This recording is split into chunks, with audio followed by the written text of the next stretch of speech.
Hydro field cuts through my neighborhood.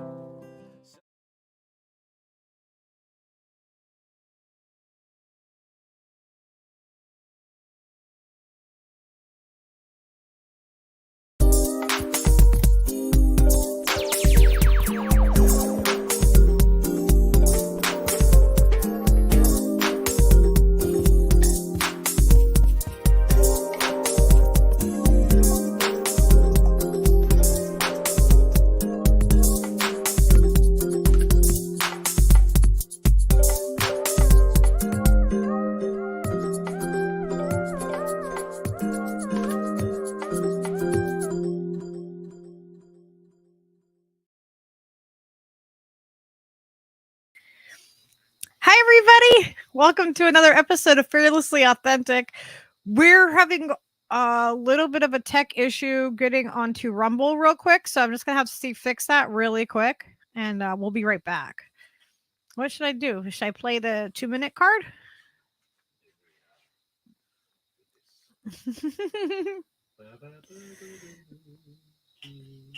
Don't bite me, bird. Okay, let's free Assange, and then we'll.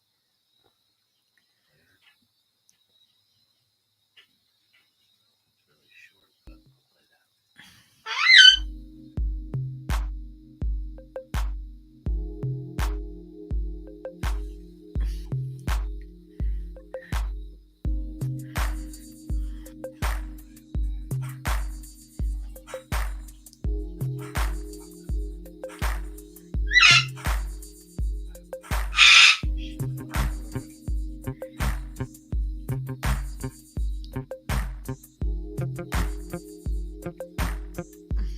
Look where the piano wire it cut me right here. Like worst spot.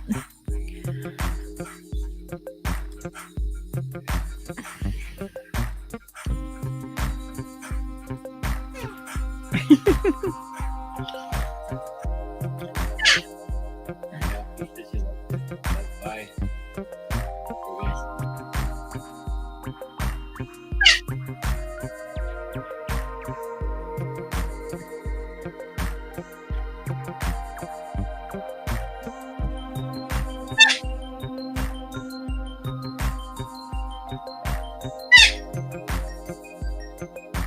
Okay. Could be up.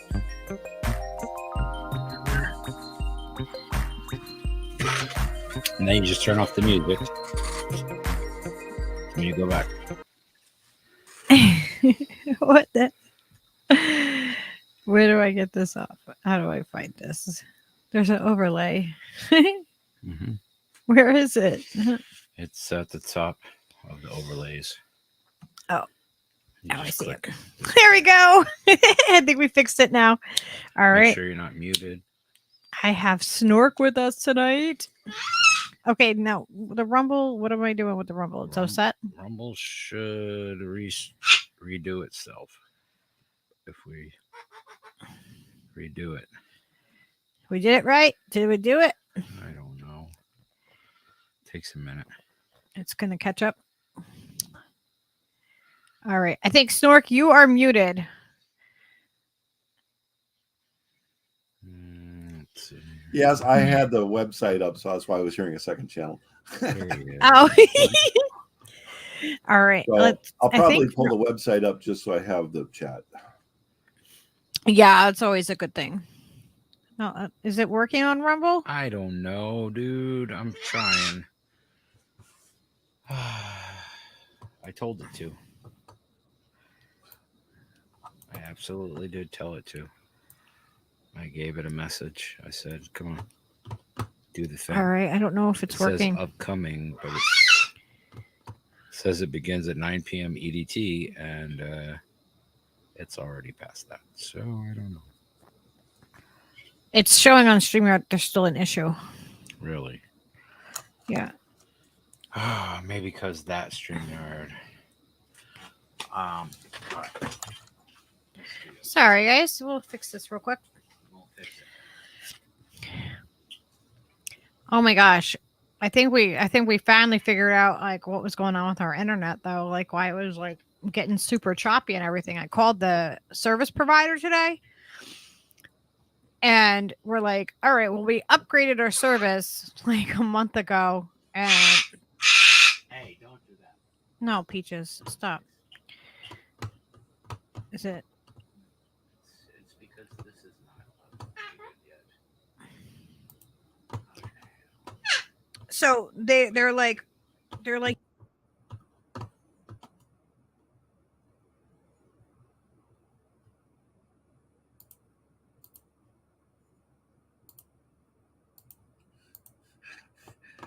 Oops.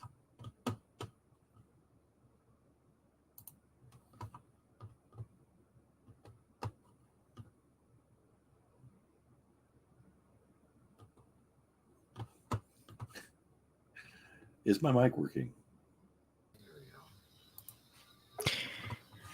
There we are. All right. Yeah, I don't know what happened to it. I know what happened. I accidentally hit the click button that shuts off the website. Oh, that happens. I did that too. Yeah, I don't know. The Rumble, we're just not going to make it. It's just not going to happen. We're Unless not. I restart We're not going to rumble tonight. We're not going to rumble. We are Odysseying though. Should I add on to my Twitter then? Yeah, you can do that easily enough. Wait, how do I do this then? Do I just remove the Rumble one? Remove the Rumble. Oh wait, add the yeah. Twitter. All right, let me just remove that real quick, and then we'll add. Tweeter. We'll add this. How's everybody doing? How you guys doing? Nice to see all of you. Sorry, we're having. There we go. Now, all right. Now we are live on Twitter. Hey. We're live on Twitter now too. Okay. All right. There's a bunch of people in the chat. Lady Alex, Like, this has been quite the day. Kim Shorey, Kate. So we think that we resolved our internet issues. We're hoping that Potentially. that we did. I talked to the service provider today, and they called me back later on, and they said that they found issues on their end and they fixed it. So, But it's Comcast we're dealing with, so yeah, probably full of shit. who knows? They don't want to send a technician. They don't want to send a physical person to your residence to try to solve an issue. Like the guy tried to make it seem like it was our fault that we have 9 devices in this little apartment that all like to use the Wi-Fi. And I'm like, Doesn't mean okay, we're all using them at the same time. like one of what the them's fuck? my printer that's on the Wi-Fi. It's not even turned on. So like, we're not using it. It's not even plugged. It's not even like connected to anything right now, and like, I'm like, okay, so my printer that I use on occasion, like a rare occasion, I usually keep it unplugged. That's one of the things that and I'm like, he's like, well, just because you have 9 things doesn't mean that, that they're all using the Wi-Fi. It's like, well, yeah, hello. I'm like, we upgraded like a month ago and we've had like worst coverage in the last month. So obviously I've had all these same things, more devices before have been running, and I've had less issues. So, they tried to say that it was it was our fault because we had things that knew the Wi-Fi code, the password. I'm like, that's not a reasonable thing. And then he started talking to me in hypotheticals. Literally, the guy started saying hypothetical things about like, well, what if I hypothetically send out a technician and what if it doesn't do anything? I'm like, what do you mean? I'm like, I can't respond to you about your hypotheticals. Like, what are you talking about? I live in reality is what I was telling the guy on the phone. And like, if Steve wasn't there listening, like he probably would have thought I was making it up. Like it sounded absolutely absurd. I've never. It was really funny though to try to like this guy was like seriously like, but what if I send a tech guy out there and he replaces your router and it works for a little while, but then it doesn't work after a while because you guys have like, 9. You guys have 9 what? devices that know your Wi-Fi. Like, what the fuck are you talking about, dude? Most modern homes probably have more than 9. Yeah. Probably 25. You know, if you have money, chances are you have a refrigerator that has Wi-Fi, or a toaster that has Wi-Fi, or a fucking fan that has Wi-Fi, Or the Ring air camera. I'm conditioner, like, your Ring camera for your doorbell. All of the things take fucking Wi-Fi. I'm like, 3 of those things are cell phones. fuck's Like, really? We don't have that much hooked up to Wi-Fi. It was a really weird thing.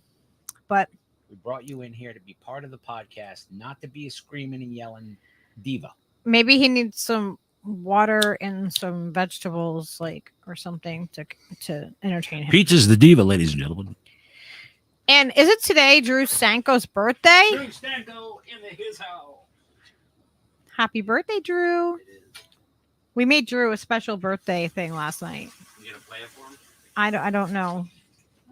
I don't know. Put it in the band line. I don't know how to do all of that. Put it in the band line. Well, we can get started too on the show, and we can play that after. I don't know if Snork is limited on his time.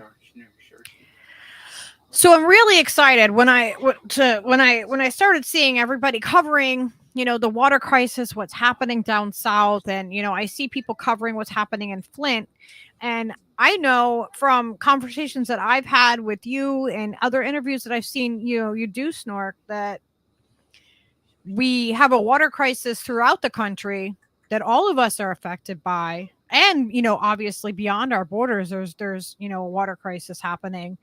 And I feel like people are hyper focused on the areas like Jackson, Mississippi. Yeah. And what's happening there is absolutely tragic, and it needs to be spoken about. But I feel like there's a lot of times the bigger picture of it is missing. The fact that most of us are drinking toxic water if we're drinking it out of our taps. And, it's not necessarily a race-based issue. It's more of an economic-based issue, and it affects everybody. And the reason I say it's an economic-based issue is because I know growing up, my parents had a house. They had filtration levels for every bit of water that was coming in that house, and they could afford to do that. And I feel like people that don't have a lot of money, we aren't necessarily, especially if we're in an apartment or something like that, like we don't have a way to do that. And so it becomes an economic issue on top of, being, it's like the more poor you are, probably the worse water that you have. And that's why we notice that it comes in to play to be in areas where it feels like it's more racially motivated all the time. But I feel like there is a larger picture of it, because there's so many people that just think that, they're like, oh, well, we see what's happening over here, and we see what's happening in Jackson and Flint and these different places. And it's like, it's a distraction of it's not affecting me directly, but it actually is affected. Their water is actually being directly affected at the same time. It's just the focus is on somewhere else. And so it gives you this false sense of security that, oh, well, if the water's bad there, then, and they're not talking about the water here where I am. And I know that there's ways that we can look this up, and we'll get into all of that.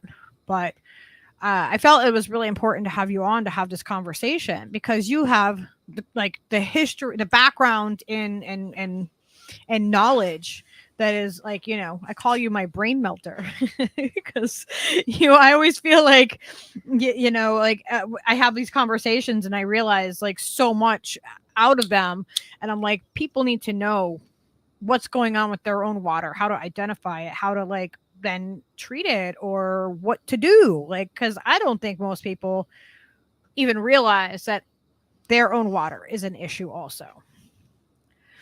Yeah. And there's issues that we haven't even started to touch yet.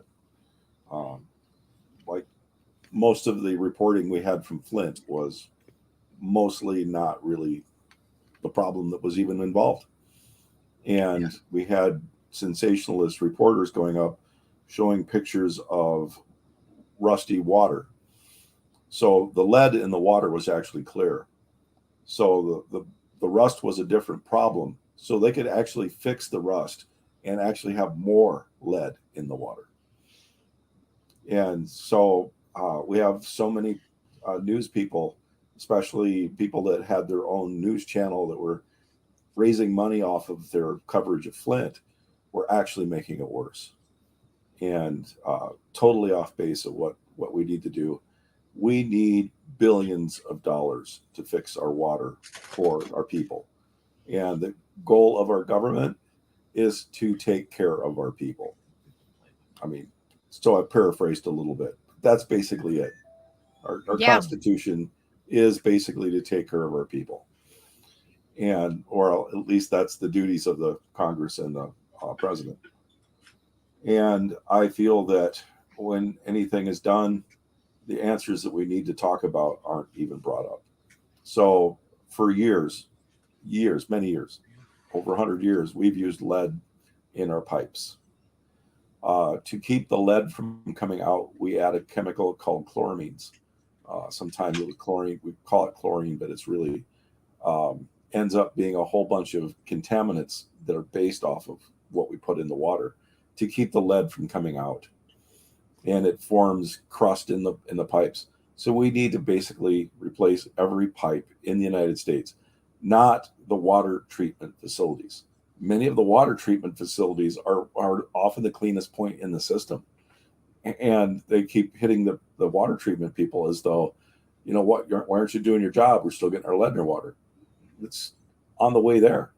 And it's not just to the street. It's all the way to the water as it's coming out of the tap. Because right there, for many houses, that lead is right there 3 inches underneath the pipe. I shouldn't talk all the time. No, go for it. No, I want to hear. This is why I have you on. You know, you have the credentials to act this up.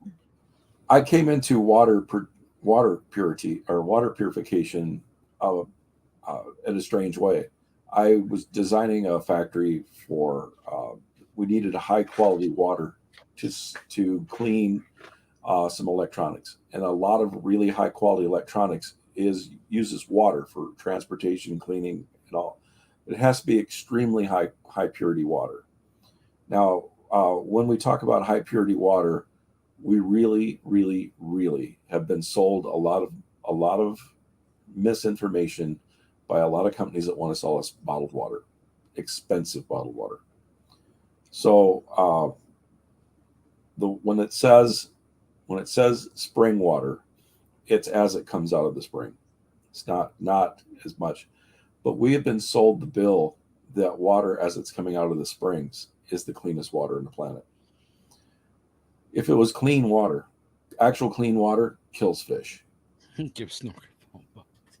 And that's something that people aren't used to. Wait a second. The water that's in the streams is full of nutrients. It's full of debris. It's full of other contaminants. It's full of contaminants that have been leached from the soil and the ground around it. Even stuff that's come off the farm fields, dangerous stuff and beneficial stuff that comes off the farm fields and goes into river water. So oftentimes I don't even drink the water that says, if it says spring water on it. And you'll notice if you go to the store, that's the expensive stuff. And so I had to go to training on how to purify water. And really pure water is expensive to make.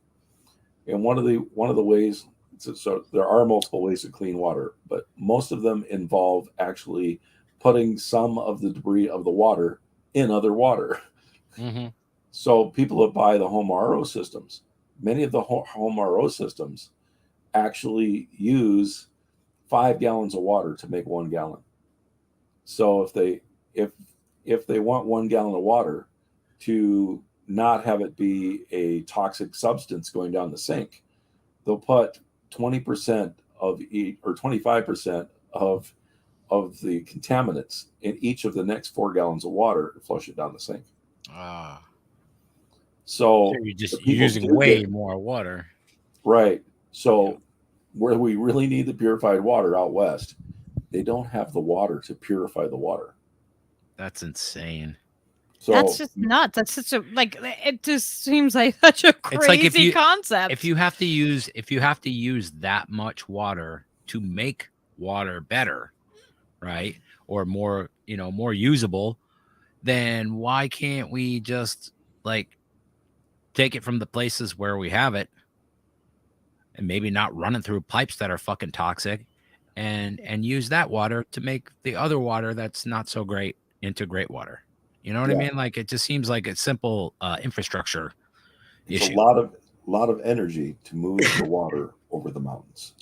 Well, yeah, that too. That's the other aspect of it, is if there's a way to do that where it doesn't exhaust incredible amounts of energy to like move the water. If you can move the water, using gravity or something or whatever, you know what I mean? Yeah, but in our case, almost every case where the water is means that we have to use an extremely large amount of energy to move it over the southwest on the other side of the Rockies is where we need the most water. I'm not saying that we're not even having a water problem in Iowa. We are. Right. But it's nothing compared to Utah, Nevada, California. And the streams are dry out past there. Out in western Iowa, the very western fifth of Iowa is in a severe drought as well. Nebraska is severe drought. There's no water to irrigate. Yeah. And then that seems like it's such a common thing across all the states that grow all the good grains and things. Water? He's trying to all the states that need lots of water. I was saying to people too that like when you even like using a houseplant for an example, like if the soil is really, I think he needs some water. I don't know. Like when soil gets really, really dry and then you dump a bunch of water on it, like then the water just kind of runs through it. It doesn't just absorb the water. Like if you're having a drought and you go outside and you're in your, just in the dirt in general, and it's really just bone dry, and you dump a bunch of water on there, a lot of it's just going to like run off. It's not going to like the dirt doesn't just absorb it itself. And it's when we get really dry and then we get a bunch of rain, it's not necessarily watering everything. Like I've noticed that like with my house plants, and then even outside in the garden, if I go and it gets really dry out there and I go to water, you can put a bunch of water down in the garden, but then if you like put your hand in that soil, it's not it's not just absorbing all of it. You have to have some kind of moisture for it to absorb the moisture. So then like when we've had drought here in Connecticut even, and then we got 2 days of rain and it's all in the river. Like the river is like, super, super crazy high, but and we did actually, because we got enough of it over an extended period of time, like our plants got, water from it. But a lot of it at first just kind of like runs off. We will probably have some large flooding events starting Sunday or Saturday. And so our temperature here is going to go from 80 degrees to 69 degrees. When the temperature at one point, you could have the same amount of moisture in the air. When the temperature rises, more moisture can be held in the air. When the temperature falls, it comes out. So suddenly we're building this pool of air. Like we're building an extra ocean in the atmosphere.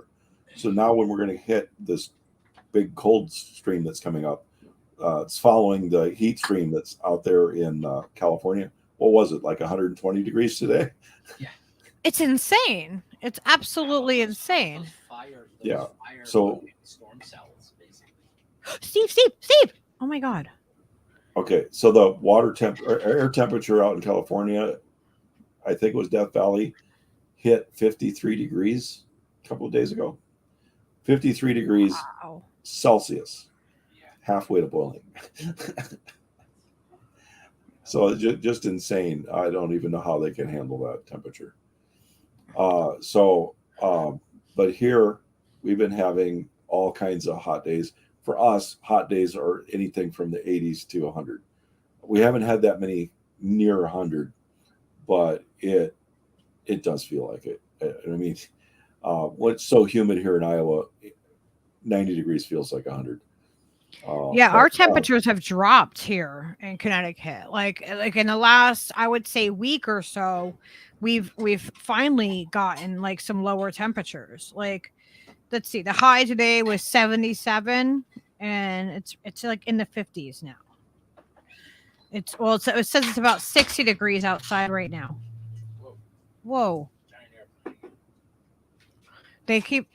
These huge airplanes just keep coming over us, and they're super, super low, and it freaks me out. Like, it rattles. That was 2 of them. That was just 2 that just went by. Yeah. Well, another thing is when we flush toilets. So if you are a little bit north of Minneapolis, you can have some clean water. After Minneapolis uses its water and treats the water, then they dump the remnants back into the Mississippi River. From the Mississippi River, it goes downstream a little bit to the different towns, like I can't even think of names of towns in Wisconsin. There's a lot of towns on Mississippi River. So every time a Mississippi River goes by a town, people are sucking water out of the Mississippi River. Now, they might not have their pipes in the Mississippi River, but the water will go in underground and get to where their pipes are. And then as you go down the Mississippi, you got St. Louis, Davenport, all kinds of big towns as you go. By the time you get to down to the Gulf of Mexico, you're having it. There's no way you can't say it's sewer water. That's insane. That's just and that's just not the Mississippi River. That's the Ohio River. That's all these other rivers. Now, one of the things of what happened in the wild was, sure, birds and bears and everything else used the streams as well. But there was a high ratio of water being added to it from the fresh air from rain. But now we constantly, and especially if we start getting out west, there's no waters left in the stream. All the water that's coming down the stream is basically the wastewater. Well, maybe not all of it. But to me, a little bit of toilet contamination in the water, I feel it's all contaminated. And I know that's just normal. right. I mean, how are they treating it enough where it actually is something that should be like? Is it cleaner than what like you're getting? Like, what is it? How is it in comparison once it's been treated? The toilet, you know what I mean? Like, okay, their goal is to get as many solids out as possible. Yeah. And to get it to what's called an inert state. So they're not doing things that are illegal. I'm not saying that at all. So their main goal is moral and illegal are very different things. So most let's say a town of 50,000 people, there's an awful lot of effluent. So they will actually try to extract some solids for uses that actually solid. Other solids, they will do what's called digesting and other methods to get all of the available organic material to a state where it's no longer capable of living. And then that will be put into the effluent stream. So a lot of towns you go by and they'll have these little pools and you'll see them swirling around. And that's just to get stuff to settle. Those are little settling ponds. Out here, a lot of small towns don't even have those. They'll have a what looks like a nice little lake for the ducks, and it's basically a settling pond. And eventually they'll have to clear it out.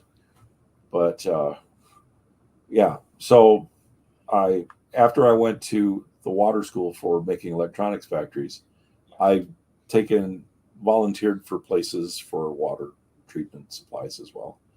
And then my own water treatment, my kids are pretty much adapt to my policies where they won't drink the tap water. So now that I'm a teacher, instead of working for designing factories or supporting factories, the other teachers started noticing that I would never touch the spring water. And now at all of the events we have, they only serve purified water. So, Can you Oz, turn yourself down just a little bit so we're all closer to the same volume? Talk. See how it sounds. I did turn myself way down. Well, is that closer, you guys? Oh, Because Snorky wasn't quite loud enough, and you were much louder. I'm sorry, I'm so far from my mic. I probably should have turned it up. Or you could just probably just be closer to it, and it'll probably work just fine if you lean into it a little. Right now in the moving stage, I can't get that much closer to my mic. So let's see. I should have some settings here. Oz Whistles asked if it's even possible to filter out the glyphosate. Glyphosate is not as tough to filter out as many other things. So that's a plus, right? Yeah, because they're saying that glyphosate is in all of our rainwater now, right? Yeah. Like it's all contaminated, all has glyphosate. Sure. Like all the degrees. Adults, they're finding it in everybody's urine. You know what I mean? So like we're just, I mean, like you can filter a lot out with just an RO system. So that's not an expensive system. I've gone a little bit. One of the biggest problems with RO systems is they slow the water down so much. So if you go out and you buy a $200 RO system, it's going to probably produce good water, but it's just going to just barely come out. So you can add a tank on it for another $100 to let it store up, and it comes out a little bit faster, and it works a lot better that way. Yeah. Well, I think that an issue though is that what about the people that are in apartments and that don't, you know what I mean, that don't financially have the means to filter out they're good all of their water, are there good DIY setups that you can make yourself or that's cost effective or decent ones on the market? I would really avoid it because in this you're talking about your health, and even like on my system, every 6 months, I've got to go change my filters. Sure. I don't want to be making the filters. It's really easy to make the filters wrong and put extra crap into your water. Right. Oh, boy. So that's one of the reasons why I say don't try it yourself. Hey, you get out west, maybe you got to start making your own water. You know, we are not putting enough emphasis on it. In fact, after a disaster in California, it's illegal to give away water until everybody has sold their water. The vendors have all sold everything they have. That's really fucked. Speaking of fucked up shit in California. Wait. So you can't give water to people unless the stores and the vendors have sold all the water that they have? Yeah.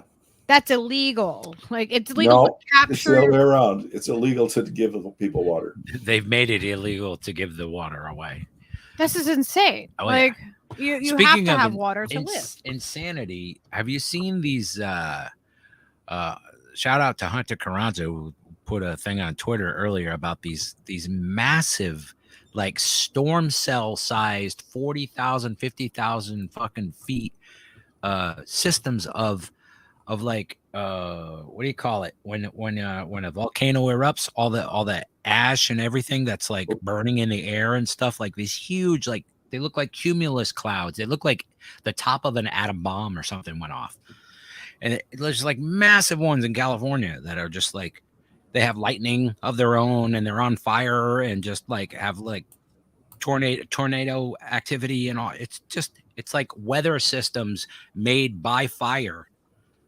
You know what I mean? It's like the combination of it sucking up all the moisture into this one fucking thing and this giant smoke cloud of fucking like the worst possible air quality you could possibly imagine, with little particles that are just, how is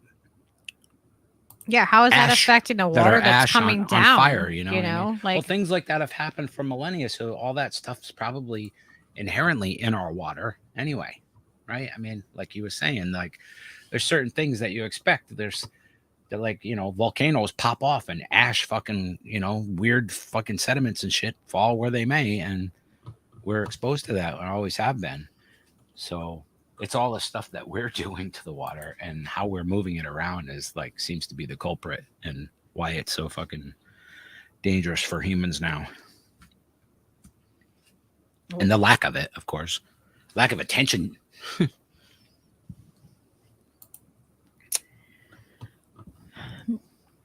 Yeah, those are it's crazy what's happening with that. Absolutely. Yeah, I never. Kim made a comment here that says the runoff from golf courses is the worst. I imagine it's probably not great.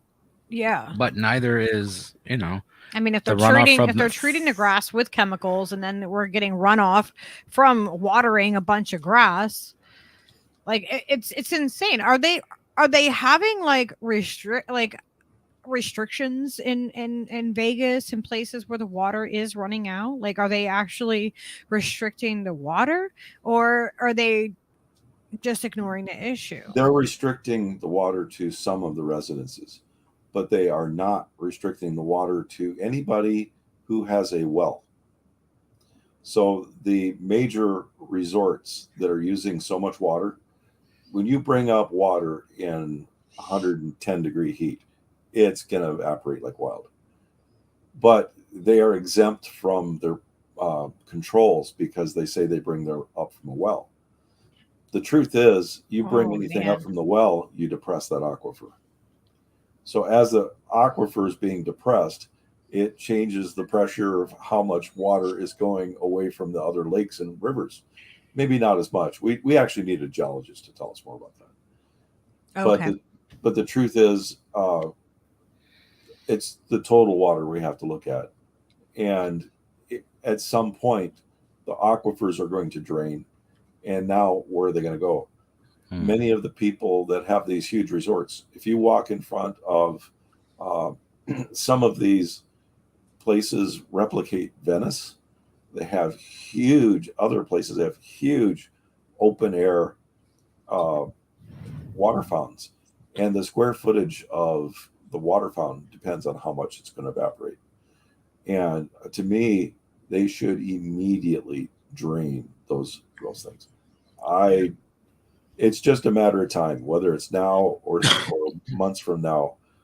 What happens when they don't have water coming in, and what happens when the city says we need to take some well water and pipe it out to the people? Yeah. Because pretty soon we can't be evaporating that to the air. Where does that water go? Goes up into the air. What happens? It's going to come down as rain out in some other areas. Do we have any large rainfalls in Texas or anything lately? Well, a few. Yeah, like Lady Alex is in New Mexico, and she was saying how like it's like monsoon season right now. And I know a couple other people that like are in Texas area and stuff like that, and that they're saying the same thing, like they're just getting bombarded with it. But that's the thing, when it's so bone dry and then you get a bunch of water, it's not that's what it causes, all these like floods and flash floods and like, because it doesn't absorb into the earth. It kind of sits on the surface because it's so bone dry. Also, I didn't want to miss that, but I don't know if you caught what I was saying earlier about the giant like storm cloud formations that happened that are happening over the top of forest fires, Snork, in California. These like massive, like they look like storm fronts. They're just like huge cumulus nimbus storm cells, but it's just made from the fire. Like, and it's just crazy. That is normal. I've never seen it. I've never seen them stack up so high though. Like it just seems like tremendous. It's the amount of energy. So as we get warmer and warmer and warmer, we're putting more ability to store energy into the air. We're coming up on a major season change, and I really do not look forward to how much. I'm going to try moving my mic. I really do not look forward to how much damage we're going to have when the temperatures start falling.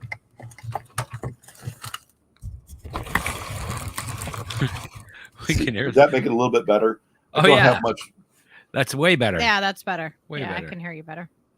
Yep. So I had to put it way back there so I'd have room for what I was getting ready for my students. Like I try to practice what I'm going to do so I remember what I did a year ago so that I can tell my students and I don't look like an idiot when it fails. I would be like known for that. Oh, there goes Mr. Cutler again with the bit about the just on repeat and random. That's good that you have Afghanistan. Oh, Pennsylvania. Yeah. Try and make it make it bigger. Yeah. So yeah, Jenna's in that area, and yeah. What about what's happening with like all the fracking and the water and stuff like that? I mean, a lot of places don't even have to admit what they put in for the fracking. I can remember back in the 90s, we used to pay for what's called deep welling, which is basically fracking, but it wasn't for the purpose of getting oil. It was just for the purpose of taking really toxic chemicals and piping them down deep in the earth so that they didn't hit on the surface. And so that was our accepted policy. If you had something really nasty, you sell it, or you pay somebody to deep well it. Oh my gosh! So that they would send it down to an old mine or something and put it down there. So when they frack, how do you know how much you fracked? How many people have ever told you how they monitor how much they frack and how much gas went down and did it go to the right place? They put a radioisotope that decays within 30 days down in with the fracking fluid so they can measure how much comes back up. So they can tell how well they're fracking by how radioactive the material is coming out. Holy shit. It's just one of the ways. It's not the only way. What? That was considered a decent practice because the radioactive material decays within 300 days. It should be all gone.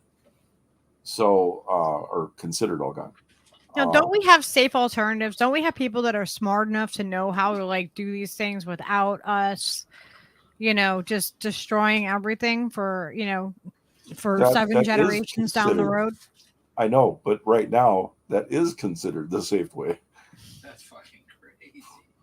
It's like I didn't make the decision. I know. It's just it blows my mind that it's like it reminds me of Homer coming home from work with the the live isotope down his shirt, and he drives home and bounce out the window or whatever. It's like that's fucking crazy. Like, here, let's just take some radioactive stuff. That way, we'll know how much stuff actually went to the place that we were shooting it. And if it didn't, oh well, but at least we'll know. So do you think that's the part of it that's causing like the heavy cancers and stuff like that is around the fracking? Is it mostly what they're doing to frack? Is it and putting the chemicals in that are coming back out? Is that, you know what I mean? Like, it is very hard to say when you're in a room with a tiger, a bear, a mad elephant, and several other creatures. Right. Which one caused your toe to get stubbed? Yeah. So I wish I could say it's this. I wish I could say it's that. I'm concerned that we brush off everything as well. We need the oil. Well, we need the gas. And we have other means of making it. We will not put any money into other means. We'll give people money to keep on doing the things that are harming us. We will not invest at all, or if we do, it's piddles. We just don't do anything at all. So what happens with the sewage treatment plants? There are some sewage treatment plants that digest their solids, make natural gas, and burn it there for making the city's power. Yep. When I was going to school, the city of Ames, Iowa, used to 9 months of the year be able to power their city by their sewage. When the students went away, they had to buy fuel. That's nuts.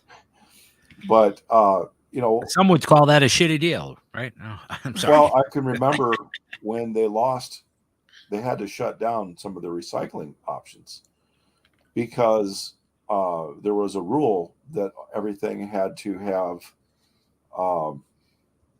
the reverse osmosis is good. But there was a rule that all fuel burned for power had to be low sulfur coal, or not even to low sulfur coal, but low sulfur producing, containing. The recycled material didn't have any sulfur. Since it didn't have any sulfur, it was not low sulfur. Wow. And they had to get rid of some of these systems or lose all their federal aid. So we have so many systems that are preventing us from doing the right thing that it's, and one thing I do not recommend one thing I had in water school, if water can fall through it, it's not really filtering anything. So a real filter needs pressure to make the water go through it.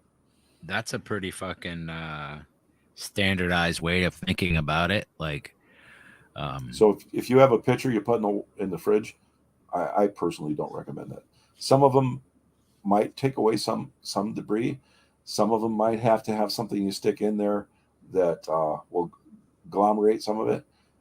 I prefer RO because RO process really doesn't leave extra chemicals in your water. It takes them out. And my only thing with RO is the water that's wasted. However, if we were to be thinking about it, if we wanted to federally fund and mandate what's happening, we should put an extra tank in the house and dump it for the initial rinse water for our laundry.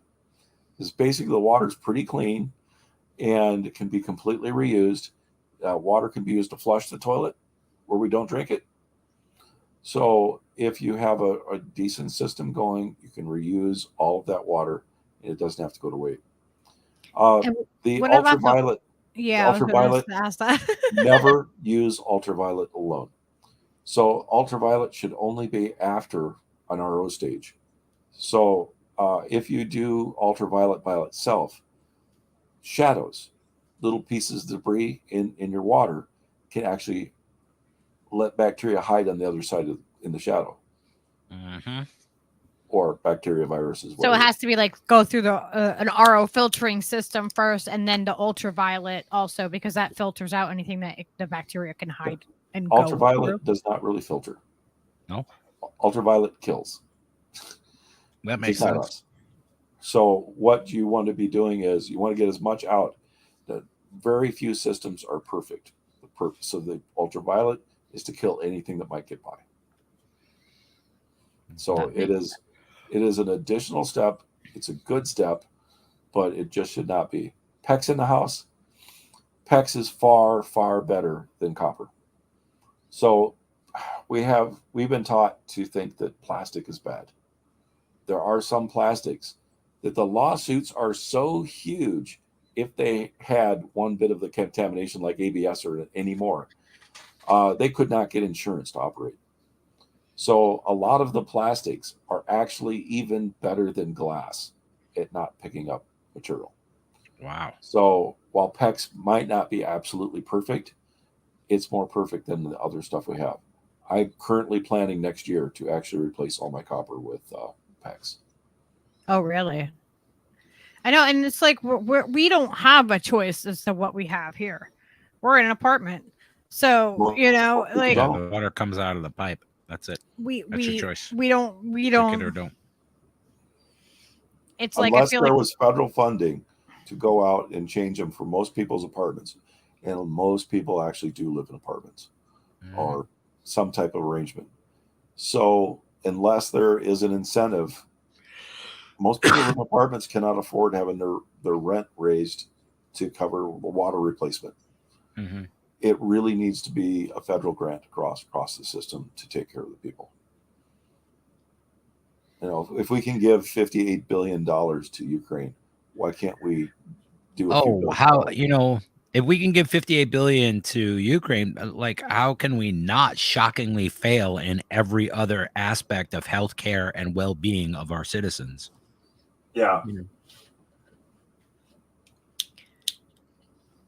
It's like one thing has to equate the other, right? Like we have to just be failing as badly as possible to be able to give away that much money all the time. And you can pretty much rest assured that's what the fuck is happening. That's just what do you call that? Yeah. Get stuck in your craw, you know? Like, come on, we could fix this. This is a thing. It's important. People need fucking water. And then I hear a lot of times people talking about, well, like our oceans are rising. We have all this water. I know it has salt, but maybe we could just get the salt out of it. Now, can you touch base on that a little bit? Because I know that that's not just like an easy process to remove the salt from salt water, right? I've Not seen only that, they're the generating ocean is, power from that. but the ocean's constantly getting saltier. Yeah. So what happened they have was like that salinity power development thing. I don't know what that's about, but something about the seawater and using it and the fact that it is getting saltier what was like beneficial to what they were doing somehow in relation what happens to energy. If you live out west, there's just all kinds of salts, whether it's calcium, whether it's sodium, on the surface. Yeah. When it does get rain, that goes to the rivers and it goes out there. Every time you flush the toilet, you're putting more salt in the ocean. That makes sense. Every time we flush the toilet, we're putting more salt in our rivers. We have creatures going up into the rivers farther. That's crazy. Now, that's the same salt that used to be under the ocean, right? At one point, like geologically, all those salts and all that, maybe not all crystals, but maybe not portion. all of it, but certainly a lot of those things, like, you know what I mean, were organic matter at some point and stuff. And a like large portion. That's wild though, to think about it. All the basalt flats and all of these things that like exist that used to be something else, and now because we do a thing that you know what I mean, we flush the toilet, so thereby, you know, flushing that water and that geology out to sea and like starting the circle over again. It's fucking trippy. So so the rain that we get is washing more salt into the oceans. Yeah, and then some places it's drying up. So like Salt Lake City right now. Salt is actually Salt Lake. The Great Salt Lake is just like the other lakes out west. It's going away. Yeah. So what little bubbles and springs were left are now making little salt towers. The water is so low out in the Salt Lake City. Wow. Yeah, that's trippy. Those like around the water spouts, how it like calcifies and grows up in a thing. So what do you call that? That's not a stalactite, all right? What is that? That's a it's not stalactite is hanging, right? Well, stalactite and stalagmite. Really, I've only heard them used in terms of caves. Yeah, but I mean, just like I that. don't know what they're called. I don't know what they're called. That's wild. Let's figure that out. So I mean, can we take the water from the ocean and remove the salt from it somehow? And I actually demonstrated doing that in Hawaii. In 1975, and I was quickly moved to an area where you needed basically DOD's permission to come in and see it, and that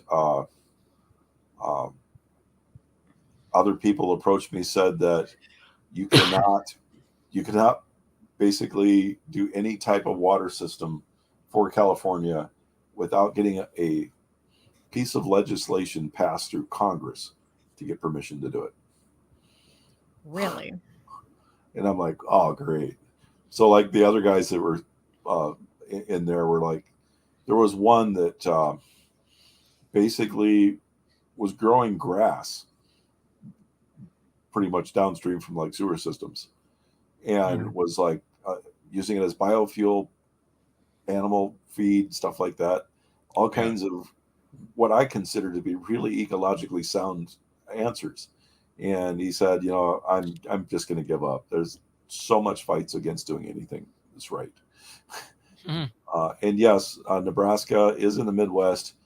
Nebraska is the source of the Ogallala Aquifer, and it is done. So where is all where is all the water going? Like what has happened to all of our water? Like is Most it of our still water here? is going up into the air, not into the ocean. Okay. So as the earth gets warmer, I can't remember the exact ratio, whether it's 10%, whether it's 100% more water per degree. So there is this huge amount of water above us, like another ocean. Really? Like another And ocean above us? well, maybe not as much as like the Atlantic, but there's an enormous amount of water in the air and other debris. Everything is just dirty anymore. But I've seen like the big nets that they've used in other parts of the world where they put them up and they're temporary and they actually capture the moisture that's in the air. well, where these are used, and where they're used is pretty good application. So they're already on the side of a mountain, and you've heard of the Smoky Mountains. So the moisture is coming out, and it's almost at the point where the humidity wants to condense anyway. So if there's anything sticking up there, the water's just going to go to it. It's a very, very efficient use for a small amount of water to come out. That's cool. But it has to be on like a mountain where the air is flowing up. Yeah. So the downside of a mountain on the other side usually won't have all of the moisture collecting on it. So it's as warm, moist air gets uplifted, and as the warm air goes, it gets cold, and that water is ready to fall out.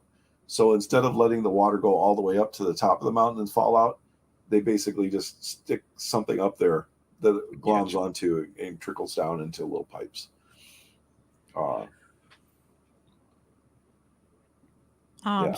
Salty said here, first off, in the West, we need storage. Then we need to pull the plug on Arrowhead and Nestle and in their water theft. Then clean and desalinate. I can't say Salinize. Yeah, if there is a water shortage in the state, why are you shipping water out of that state? Mm-hmm. It's insane to me. It's insane that that all of these things that we know are causing issues and that are harming people, it's just freely done as if it's normal. Like it's beyond me. It's absolutely beyond me. Like for the most part, the majority of people, given the facts, they would say, no, we need to stop that. We need this, we need the water that we have here. And we need to, you do need to have ways to store the water. I mean, when the water comes down and there's so much water, and then, like just in Vegas recently, they were like, yeah, everybody's like houses were the roofs were leaking and everything else because they hadn't had rain there in so long. That they got so much of it that like their houses didn't know what to do. Like everybody had roof leaks and it was flooding and all this chaos that happened. But like, was there anybody capturing the water that came? You know what I mean? That did come to use. Well, a lot of people don't even have a handle on how much water just Los Angeles uses. So we're fighting over the amount of water between 6 states coming from the Colorado River. Los Angeles alone could probably suck up all that water. So they're already doing things like people for years have been getting rid of their lawns. People for years have been getting all kinds of waste, and there's still not enough water. Sadly, they've got a desert. Now, they also have a lot of days that don't have clouds. If they've been being prepared for it, they could have actually been moving seawater inland using sunlight to break it down. But there are some problems with that. What happens when you purify seawater? You're left with salts. Well, yeah. And those salts include things that we don't want. So one way of getting rid of, and again, this is legal, maybe not ethical. One way of getting rid of some things like uranium is called dilute, and it's not a problem anymore. So when we desalinate, we're going the opposite way. We're taking a small amount of contaminant, and we're actually grouping it together really quickly. Let me make sure I'm on the right side here. I was going to see if I could actually pull something up. Sorry, my mouse broke, so I have a really loud mouse right now. I'm on my backup mouse. Okay. Everybody, please forgive Snorky's secondary mouse.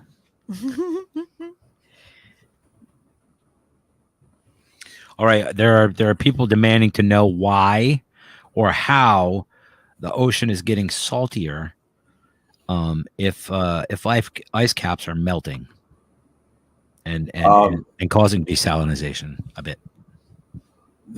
While the ice caps are melting, Good most question. of the ice caps, glaciers, are on areas that are above things that can become salt.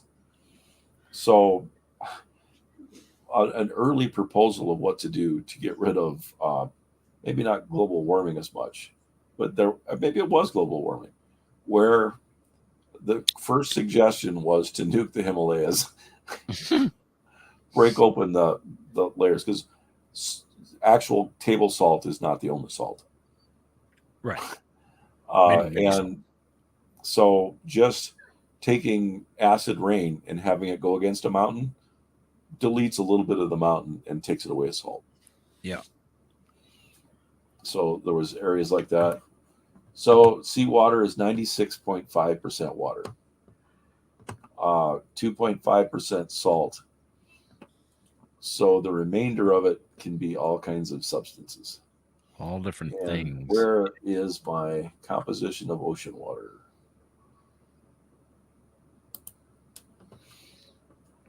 My uncle asked me if I would make something for him to go out, because there's actually gold in seawater. Yeah. To make I was something to go out. That's so weird that you just said that, because somebody told me years ago that there's gold in every single river, everywhere, every amount of water, every body of water, basically they equated it to. And I'm like, really? That's amazing. So, okay, that kind of makes sense in my brain. You know what I mean? Thinking about the mountains in the Pacific Northwest, and just how the geology and everything just kind of popped off with the giant trench through, the Rockies and all of that, and the tectonics of it. And then I'm like, okay, that makes sense perfectly. And then you just said the same thing, basically. You know what I mean? Well, there's gold in seawater, and yeah, there's gold all over the fucking place. The problem was unaware. When you are pulling these, before you pull the gold out, you have to get the other contaminants as well. And there was more uranium than there was gold. Mm. So the cost of disposing of the uranium was a problem. Or being known as somebody that's extracting the gold, putting uranium back in. Well, it's already in the ocean, right? But you're changing the contamination level. And it becomes an ethical issue. If I can take the uranium out, should I get it out of the water? Right.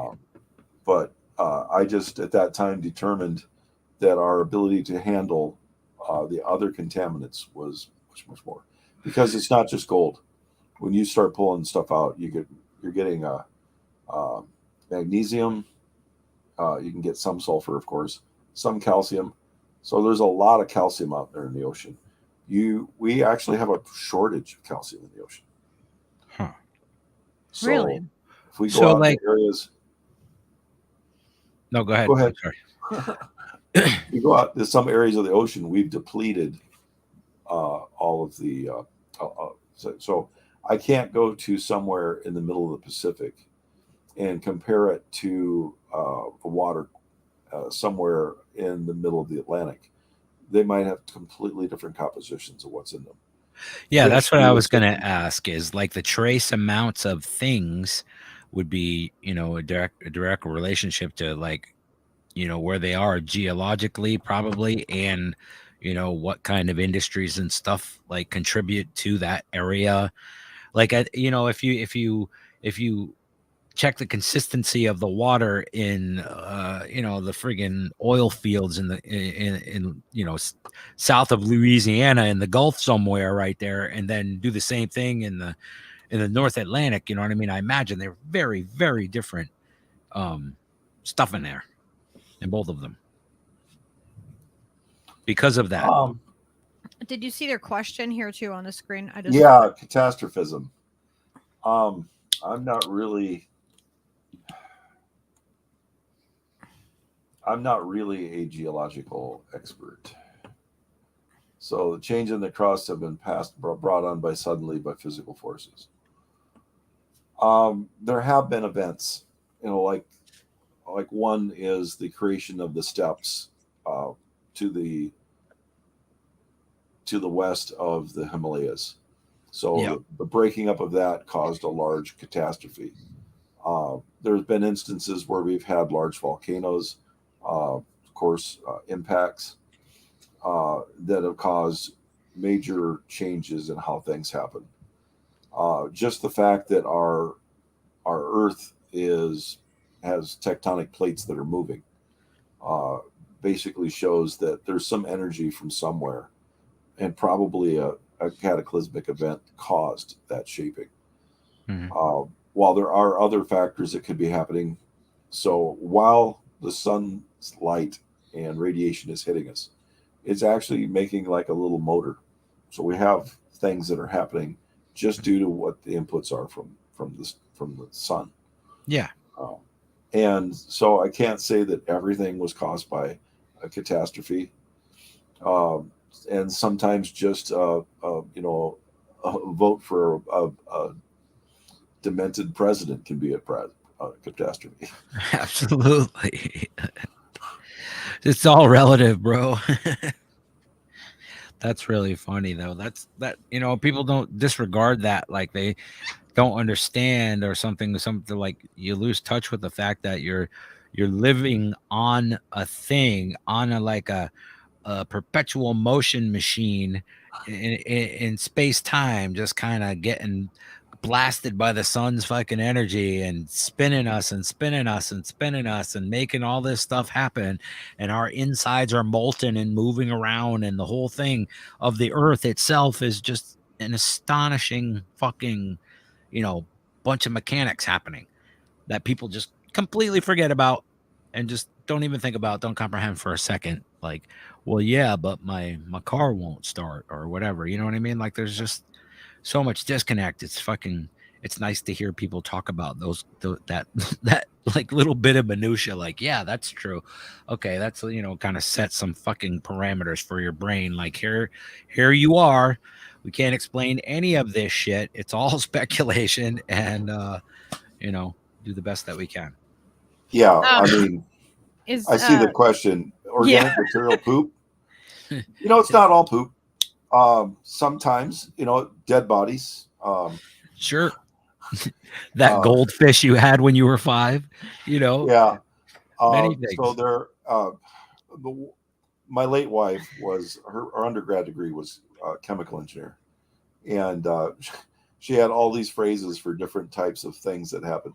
So she'd be talking about slime, and their official term for slime was microbial leavings. Oh my gosh. Microbial leavings. That's a great band name. I like that.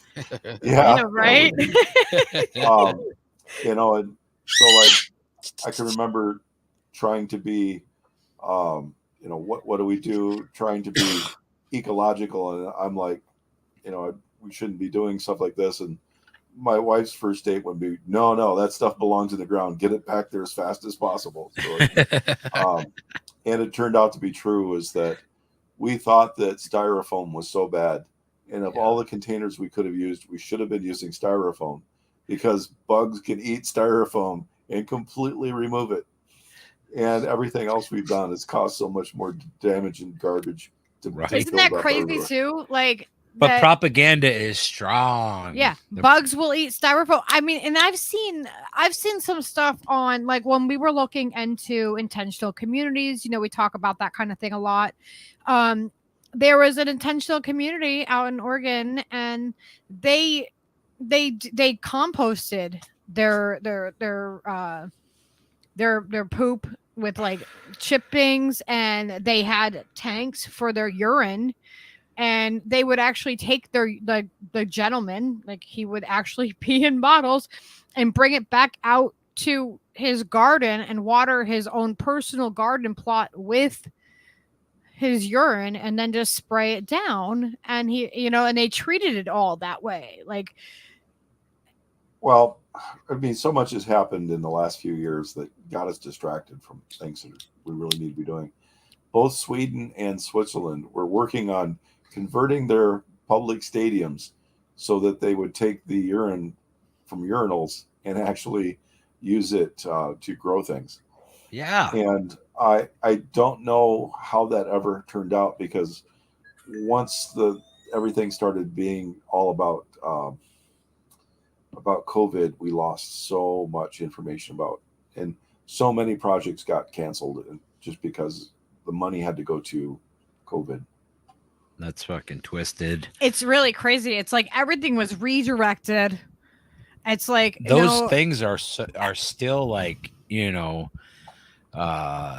tantamount to our fucking survival, figuring out how to make a more efficient fucking home and office space and living space for human beings, and utilize every aspect of what we do.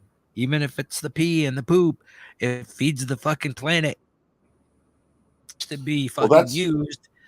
You know, that's how naturally the environment works. Right. If you look out into the environment, you see dung beetles that eat is it camel crap? Yep. I don't know what is where it's from, but all kinds of things. It's like everything becomes a waste. A dung beetle is probably not that picky. Snork, you know, a dung beetle is probably not that picky. I'm just saying, shout out to dung beetles. You know, I bet a little goat biscuit or something. You know, whatever.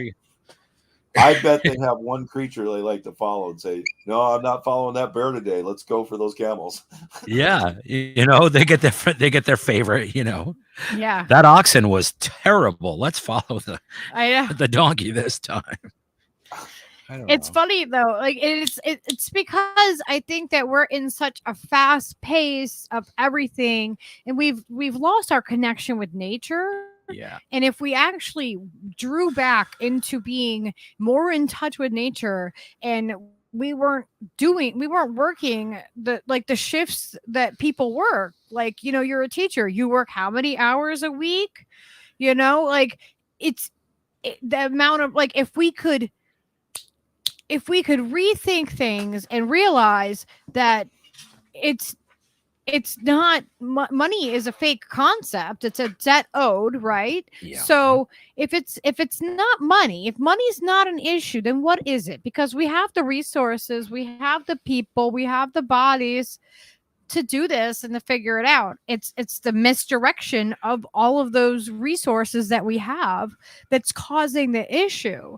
And that's like why I was like, we need to talk about like what the bigger picture is with what's happening, because it's not just what's happening down in Jackson. It's not just what's happening in Flint. And I feel Hawaii, like or Hawaii, like where the, you know, like the, you know, there, it's happening everywhere. And I feel like because we focused on like a couple particular places, we missed the overall big picture until it is our backyard that it happens to. And then suddenly we are those people, you know, that we were like, oh wow, look what's happening over there. And we're completely distracted by the fact that it's happening in our own backyards too. And it's happening everywhere. And it's and that right there makes it where it's so much tourists, like what you were saying in the beginning about, people that were covering Flint, and they were miscommunicating what was happening. And it's like, it's completely, it's a tragic thing that needs to be fixed, and we have the resources to fix the problem, but it's a matter of it also being like a complete like focal point for people to focus on and ignore the rest of us that are not very far off from what is happening there. That something could happen, and we're dealing with that in our own backyard. And like, so we need to, focus on everybody, and it's a lot to take in, because it's easy to say, yeah, well, they're having a hard time there and just ignore your own, your own thing in your own backyard. Well, and it's all connected. We have this thing called the Thwaites Glacier that many of the scientists are thinking that within 10 years we could have that shift, and if it shifts, the ocean depth will go up by 2 feet.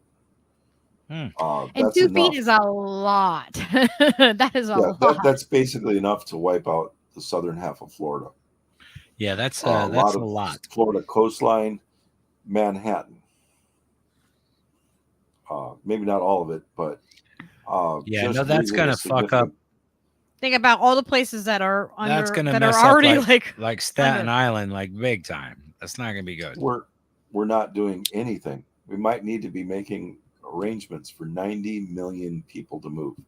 What happens to, where do people keep most of their money? For most people, it's in the value of their house. They might not have completely paid it off yet. What happens to the value of those houses? Garbage. Just immediately, all that collateral gone.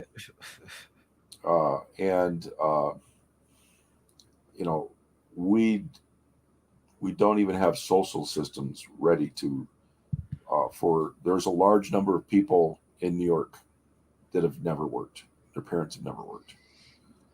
There is no social system ready to take on that many people, because they're not currently being taken care of. How are we going to start taking care of them when we're not even allocating money now?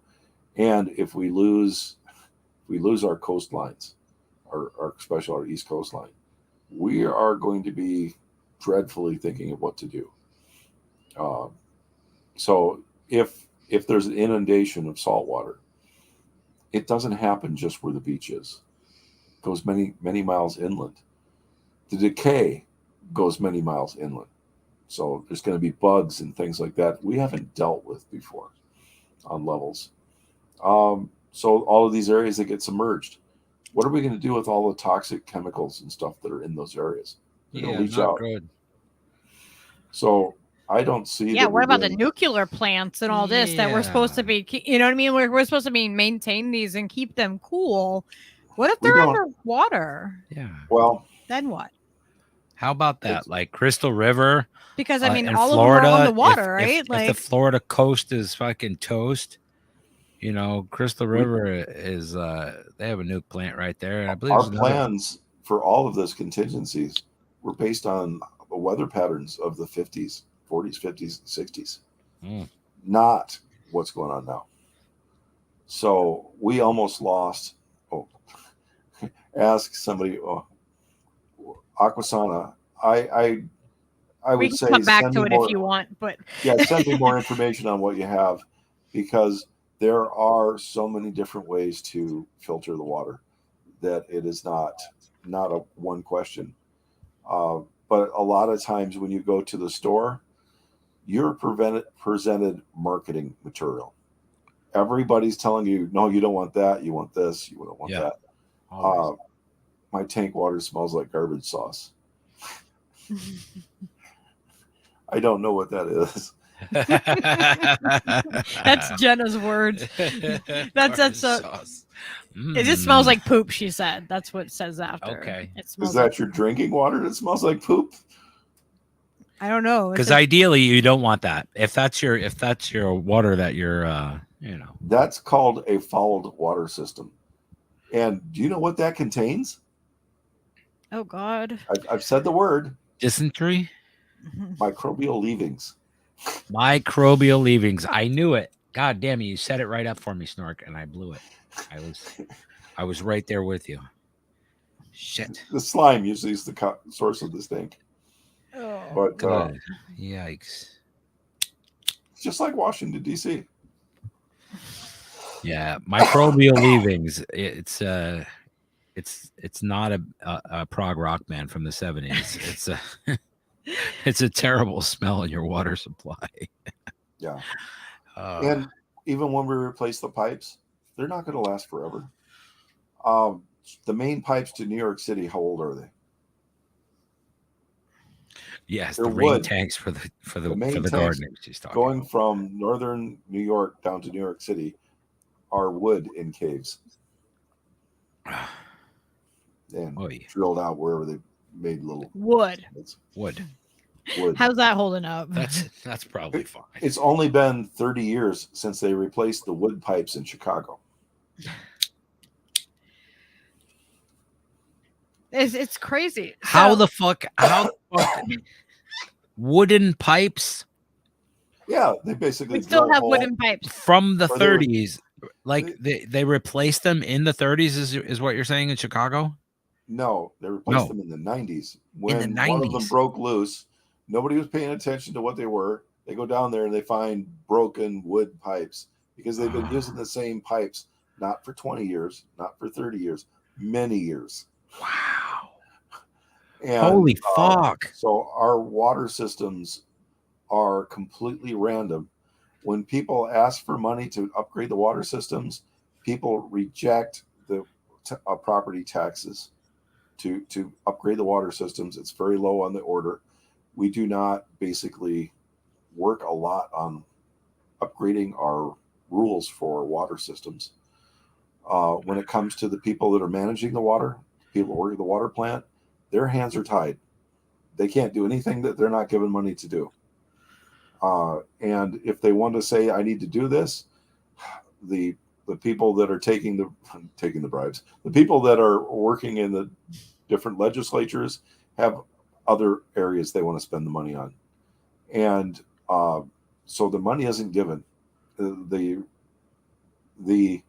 many of the water standards aren't what we really need. It's what we can actually get our water system upper level people to okay. That is amazing to me that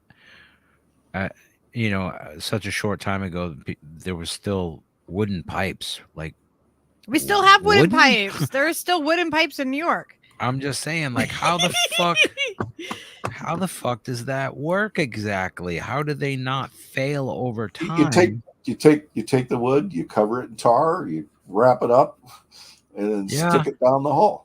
Yeah, okay. That's what I mean. People were very, very good at coming up with ideas to do things when they didn't have other things like plastics to work with. That's incredible. Like that it's held up and worked and functioned for this long. Like I'm sure there's been failures in different things and stuff, but what the fuck? Exactly. Holy crap. So how long could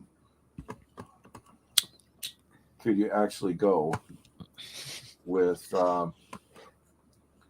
it makes me want to find out what kind of pipes are in the ground around here. Like what kind of water have I been drinking my entire life? This is fucking crazy. You are in an old part of the country. Yeah. So look at November 22nd, 2017. Philadelphia was doing some repairs and they found one of their water mains was 200 years old and made of wood. What the fuck? 200-year-old fucking. Oh, don't worry about that. That's just a log, Bob. No, it's the fucking pipe, bro. What? That's crazy. I mean, like, how was it actually holding up still that long? Like, I can't read the whole article in there, but I just know that the one in Chicago when it broke in the 90s was they took pieces of wood to make a great big tunnel out of it. Wow. They'd tie it together, they'd wrap it up, And that was high technology back then. Yeah. And once they had it in, the water was flowing. They paid attention because they didn't have much money. They put the money elsewhere. They said, as long as that pipe's going, we just keep going with it. And many people forgot that it was even wooden pipes. Sure. And then there was a breakage, and we had no means anymore to go in and repair it. And so it was quite a big stink to quickly try to get that much water going to a major. It's censored AREM today. The censored AREM. Yeah, if you're watching on YouTube, make sure you go to the top right hand corner of like where the chat is, and there are like 3 little like lines up there. Make sure that you hit live chat, or else a lot of times I don't know why they have live chat and then they have like the top chat and how YouTube figures out what's what, but they filter things out that way. Yeah, they do. So you have to do that every time you go into any YouTube chat. A little pro tip for you there from Lucky Burrito. Well, Jilly reminded us. Yes. Hey, everybody, while you're here, will you guys hit that like button wherever you are watching from and share it? That's There have been events. One is the creation of the steps to the west of the Himalayas. So the breaking up of that caused a large catastrophe. We just go back in time. Yeah. I don't know. No, that was I was looking at the Odyssey and it started playing. You completely time warped me right there. I was Sorry. like, I heard Snork say this like fucking 10 minutes ago. What is going on right now? I was just looking to see if I had triggered something. No, that was me. I'm sorry. It's just the LSD kicking in, everyone. Not to worry. Peaches has everything well in hand. But I do know that, there was concern about 10 years ago about what to do for New York City's water supply. And I've never heard anything else about it. It's like we've had the like great distraction. The pipe is still working, so don't worry about it. I know, it's like nothing is preventative. Like we're not like, hey, let's prevent this issue from happening. Let's do the maintenance on this infrastructure. Think about so it. that it doesn't like crumble right under us and we're like stuck in a disaster, like what's happening in some of these places. Preventative? I know. I don't even know how to spell that word. Listen, and it's gone on for so long. The guys who built those pipes systems back in the day knew what they were doing with pine sap and creosote and tar and stuff. They could put some shit together and make a rugged, durable product that holds up for hundreds of years. Well, I mean, they used to build the roads. I mean, Sure. like, think about it. There's roads that have been around for hundreds of years, and the paved roads. And now look at it. It's like you can't go down most roads without at least around here. You're getting potholes everywhere. The roads are atrocious, and they ruin your vehicles too. But they used to make them really well. It's like we had to speed everything up and do it faster, and it's Cheaper. just. Yeah, cheaper. Faster. Not quality. It More wasn't profit. about quality, Well, we have to look at how we do roads. Yeah. So roads in Sweden, no, maybe it's Norway, last over 30 years.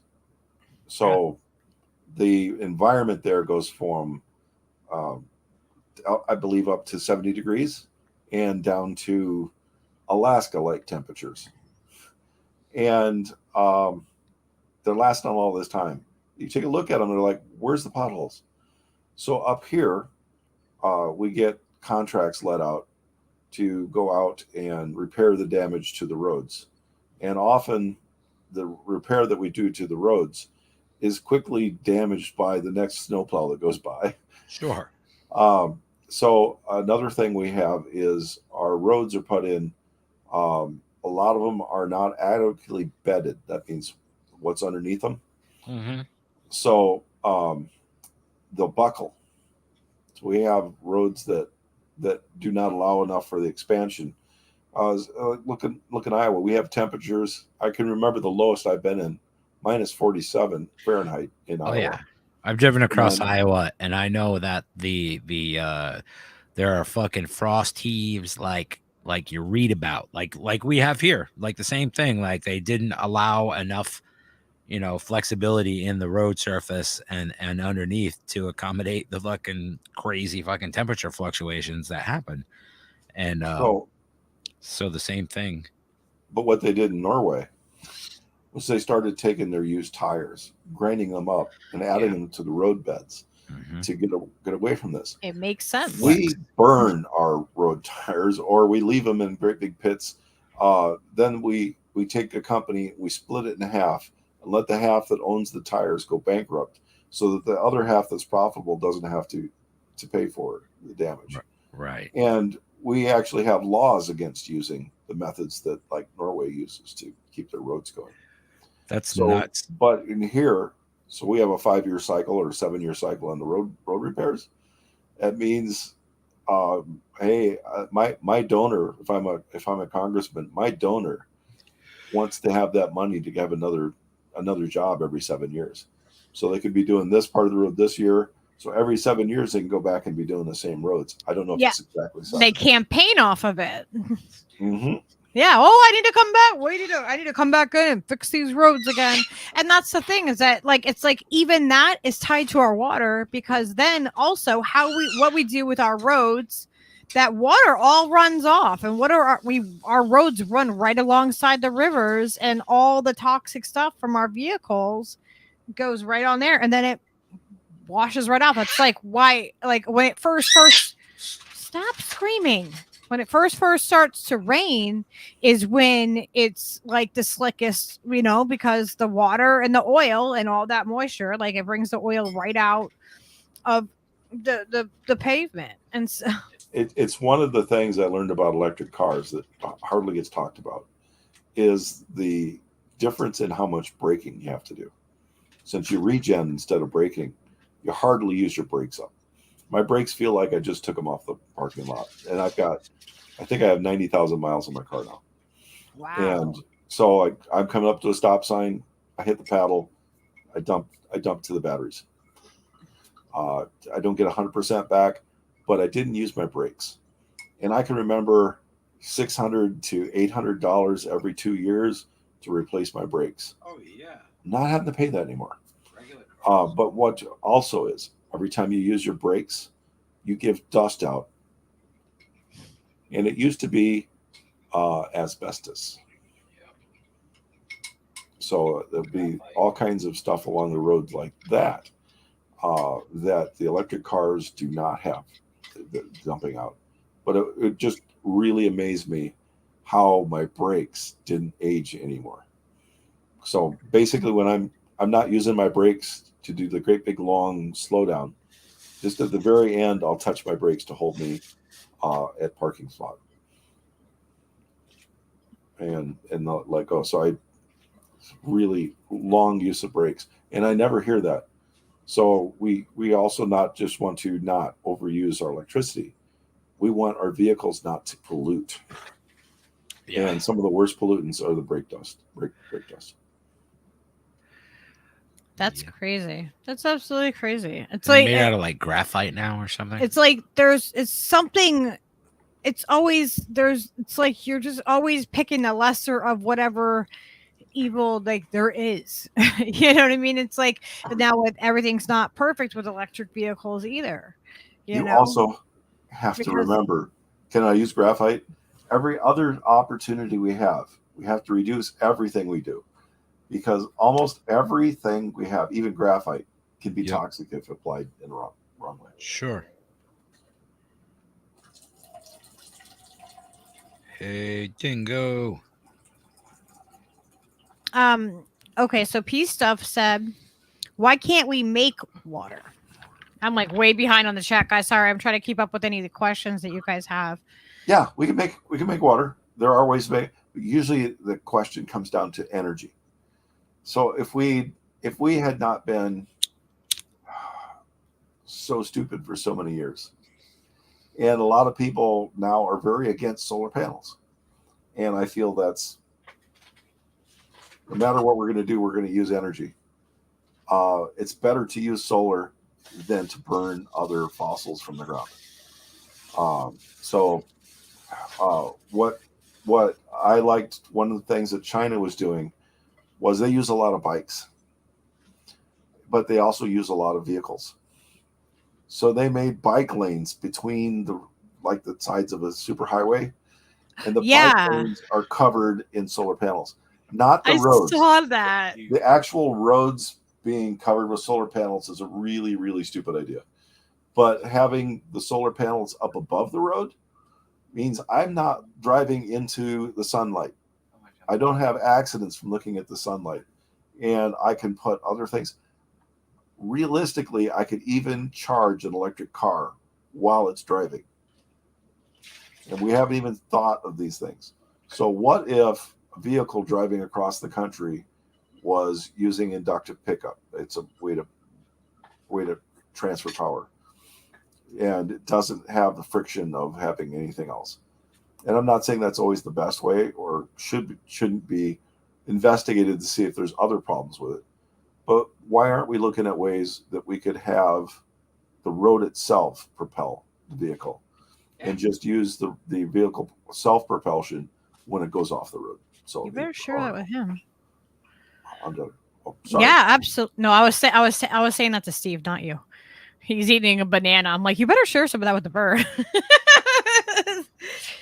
No, yeah. Why? I can't take it all. I mean, like it to me, it's crazy that we don't do things in that way, and that, you know, it always comes back to the same things, though. It always comes back to like who's going to make the money, and you know what we're basically allowed to do depends on what corporations want to allow us to do. And it's like we have to take this back ourselves as the people and say we need to be able to do this, and we're not doing that anymore. We're not doing your old ways. Like we need to be innovative and working together and doing this as a collective, like for the better good of everybody. Yeah, one of the things, like Dingo said in the chat, I feel is often propaganda.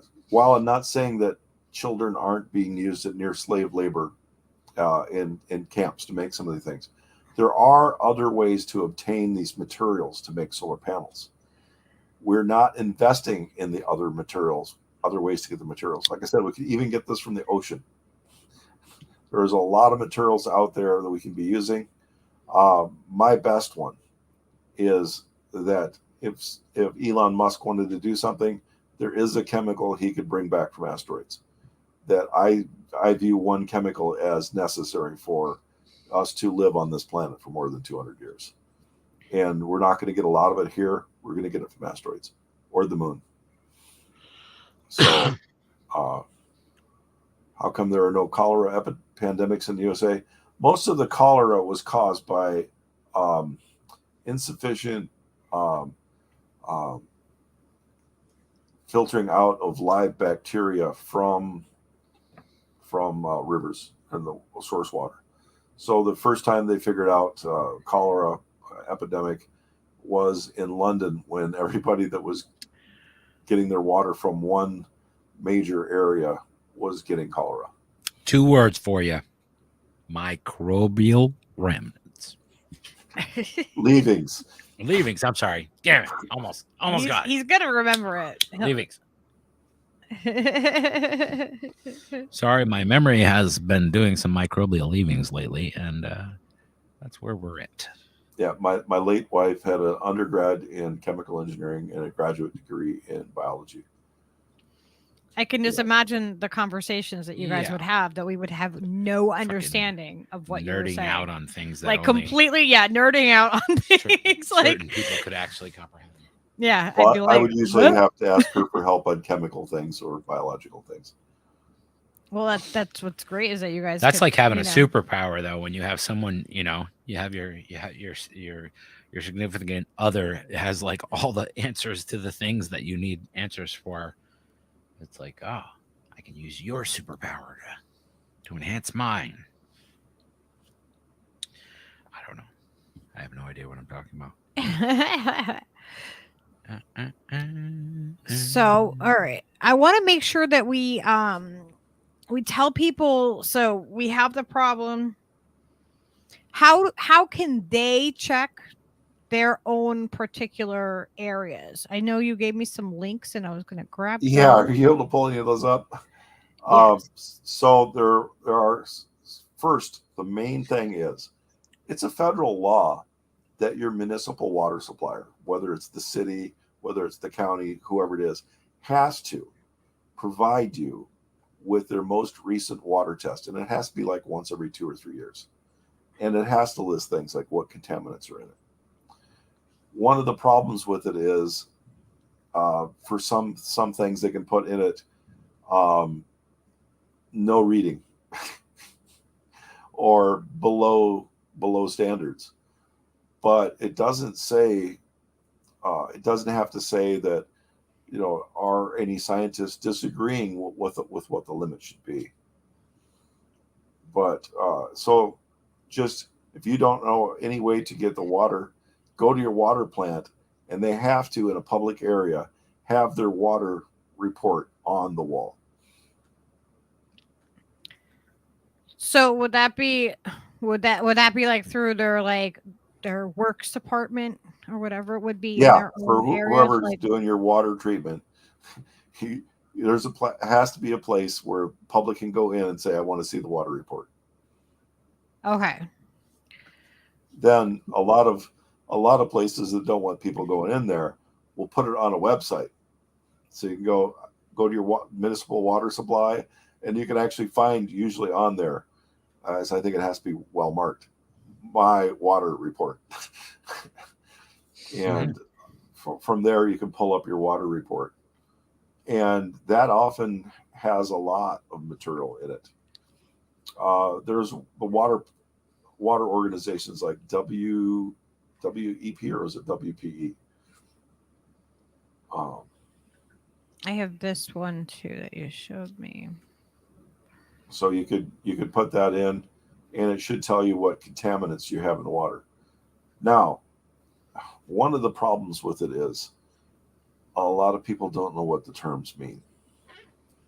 That one, pull up from some city, and just guess a zip code and put it in, like 50662.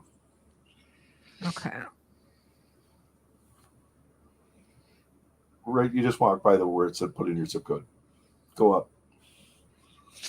Right there. Enter your zip code, 50662.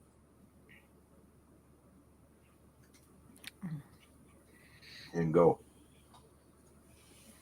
So let's hit go on down to the O's.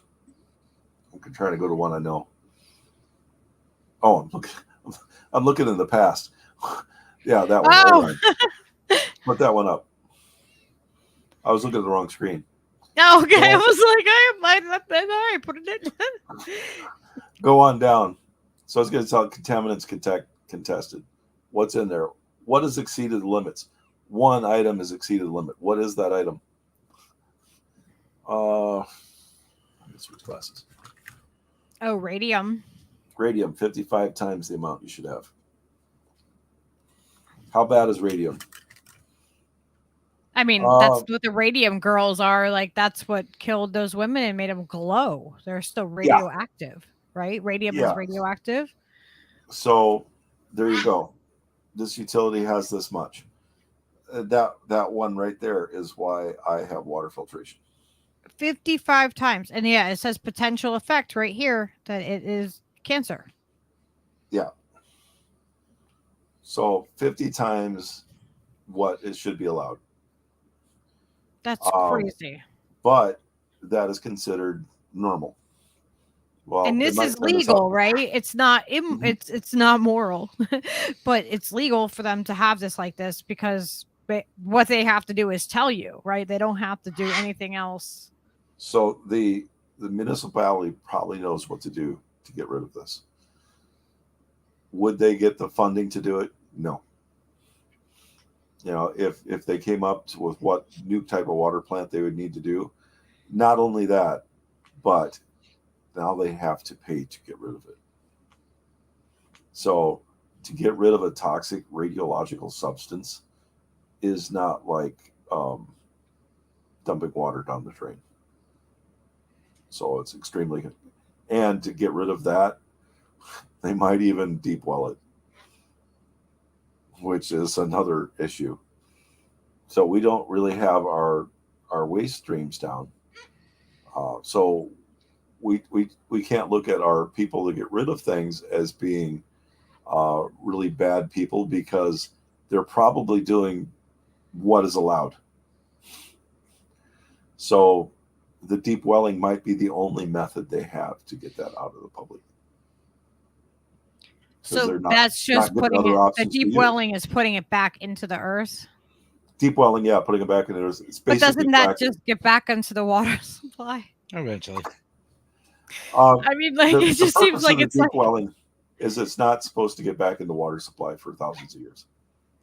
Oh, okay. We don't care about those people, right? After a while, after 1,000 years, we're fine. I mean, after 1,000 years, it gets interesting, because then after all that deep welling, all that stuff comes up, and then it just turns into like these sentient beings that take over the world, and they're all by then we hope we've fighting Gamelon and we've Godzilla. adapted to be able to fight this off. Like we've evolved enough, you know. Like the indoctrination is strong in the horror movies. I'm sorry, comes out every now and then. So Peaches, go on down. So that one is just radium. Go on down a little bit. See what else you got. That was one of the guys who fought Godzilla, right? Radium. Oh, yeah. Okay, so and then these are contaminants above health guidelines. Keep on going down, and we might search other cities around the area. That's all I'm seeing there. There should be a much more in-depth report. So that was EWG.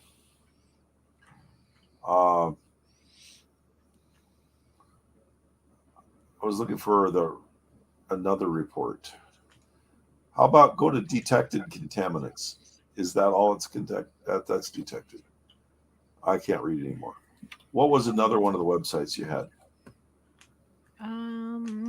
The other one. And we might try some other, like type in New York City's area code. I don't know it. Okay.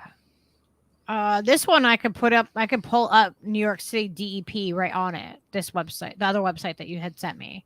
Okay. So we pull that. Let me pull this one off, and I'll pull that one up.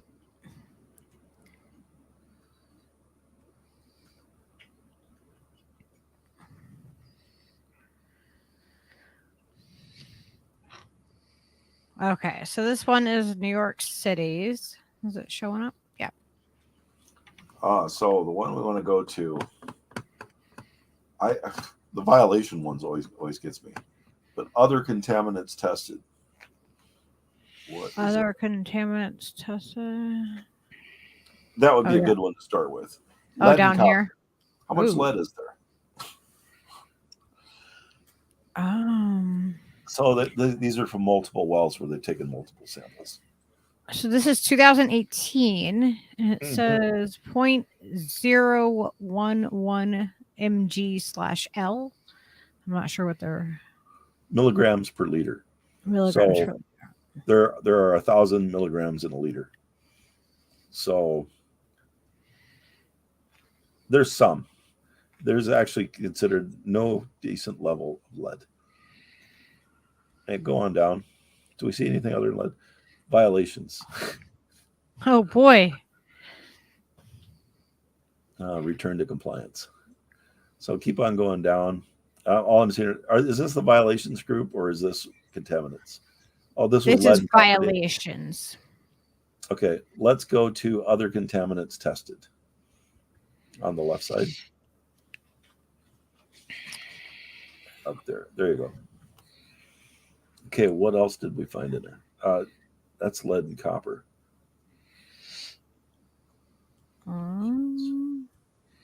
Maybe if I go down farther than it might actually be up higher. Other on the left side, the menu items say other. We couldn't find any other contaminants in your water. Maybe that's not a good one. Somebody give us a zip code. Las Vegas, Nevada's zip code. Las Vegas, Nevada. Yeah. What's their water like? Can you look, Steve? Can you look that up real quick? Las Vegas. Where? Las Vegas? What? Their zip Nevada. code. Zip code. Okay. I was trying to think of a good one. Like maybe Yeah, no, yeah, we should do one like it's St. Louis, maybe even New Orleans. Las Vegas zip code. oh, there's Las Vegas Valley Water right Yeah, here. there's different ones. 24 different zip codes in Vegas. Well, I have one here. This is you Las go. Vegas Valley Water District water system. I was looking for one that had the listings for radioactive stuff in it, and I thought Las Vegas might be hitting radioactive. Oh, they have a ton of stuff. Okay, like on there. Chromium 6 was used a lot in painting, so it's really bad. It's like very, very high in cancer. Molybdenum is from Las Vegas. It's just in the soil out there.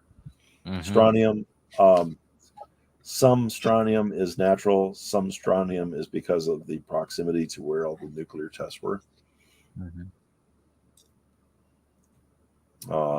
Keep on going down. There's a lot of toxic things in the desert.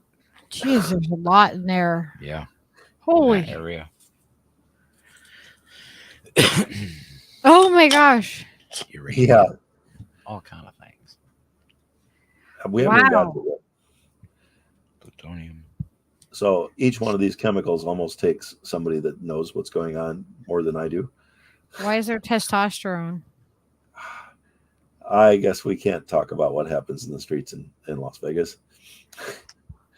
But so other places will say what radioactive contaminants are in the area. Lead, copper, violations. There must be some violations. Data sources. Yeah, the rest of it we probably don't need. I was trying to think. I remember one time somebody asked me what their town and just came up with all kinds of different radioactive elements that were in their water. It was like, well, what about like what's in Flint or Flint's zip code? Let me see if I can pull that up.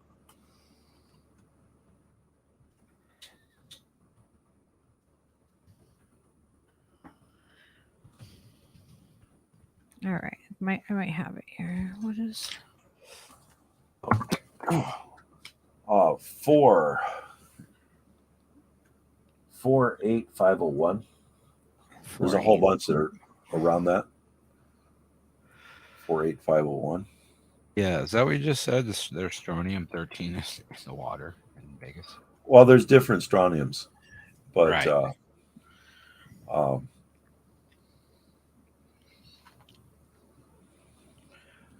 I would just pick one and go.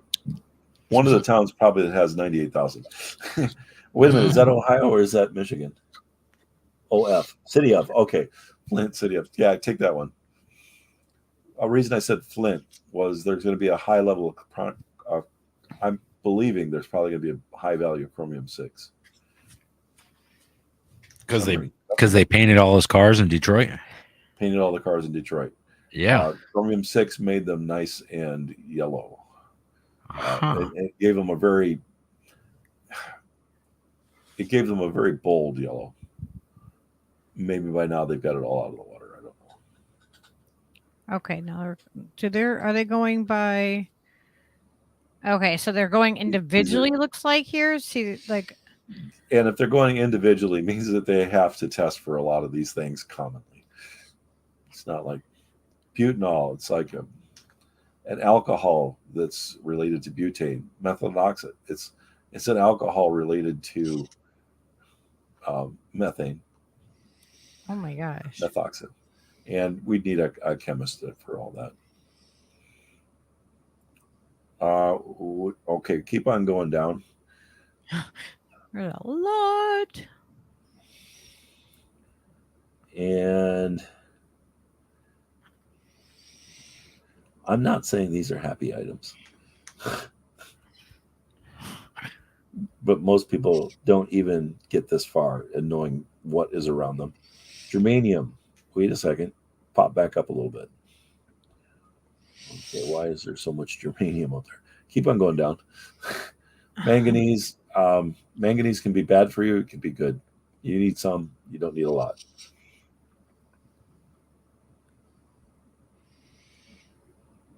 Yeah. I was wondering if we can go down to violations. Skip on down to the bad stuff. If I click over here, then it will bring me right. Yeah. Okay. Disinfectants.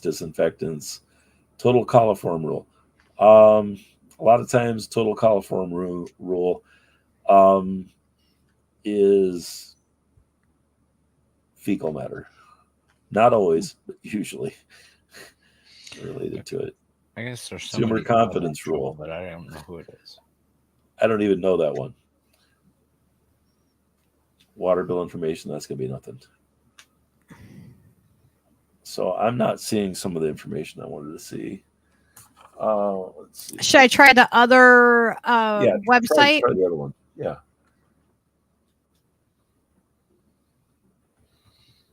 What's the matter, Steve? Apparently somebody was causing trouble in the chat and something, and I'm trying to figure it out. I have no idea. What was the zip code here before we go away from it? Oh, right here. 48502. I can't find the thing. Damn it. All right. Let me see. So you're loving it now, El, because we got Snork to move the mic closer to his body so you can hear him. When I build my new desk, I'll have to have it back like I did with the other one. So my old desk had a layer above, so I could put my mic right up here. Nobody'd see it. Do it right in front of my face. So now that I've moved up here, I need to completely redesign the room. All right, I'm going to pull up the other one that we were looking at before. All right, that's our zip code. Where is their, maybe I need their homepage. Where is their? Yeah, thanks for pointing that out earlier, Oz and all. Because we can't really, like you can hear a guy, you know what I mean, and you can't really tell exactly how much gain is on it when people are talking. So pull up the other one. I'm glad we adjusted it. For whatever reason, it didn't bring me to like the search page, so I jumped out of that one and I followed the link again. Like, because the link brought me right to where we needed to go to test.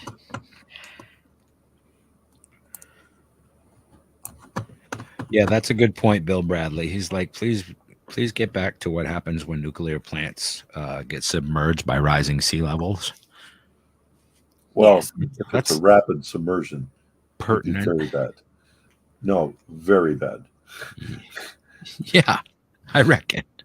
That's what I'm saying. Like, you know, all I can imagine is like, even here, like near here, you know, you can see the. So the reactor part itself is not the worst part.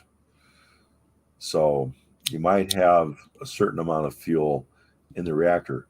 We have a very bad system of what to do with the fuel after we've used it. So a lot of the old fuel needs to be maintained, and some of it needs to be cooled. So you have to worry that spent fuel pile is safe.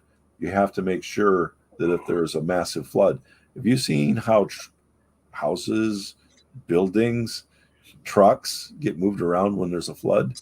Oh yeah. Do you want casks of really, really radioactive stuff getting kicked around? No, I was really quite concerned about that when we're gonna have like two-headed whales. When the tsunami came to Japan, that's all I kept thinking about was like, oh my fucking God, because there was a nuclear reactor right there. You know, it was Fukushima. That was fucking insane. A Fukushima reactor going off was much worse than a nuclear bomb going off. Yeah. Contamination wise, I would reckon that's like going to be like a irreparable event, right? I mean, that's going to be a thing that's just going to be a thing forever, like Chernobyl. Yeah.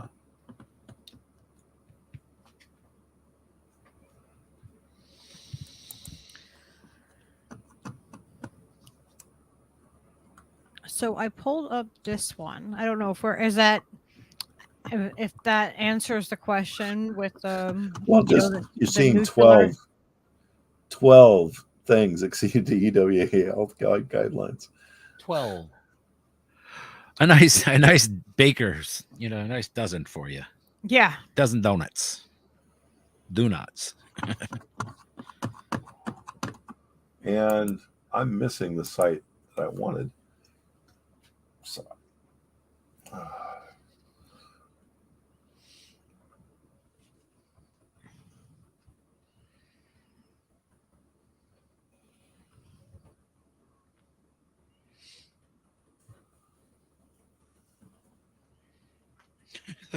my God, Drew. What the fuck, dude? The king of inappropriate things to say. Uh-oh. Apparently,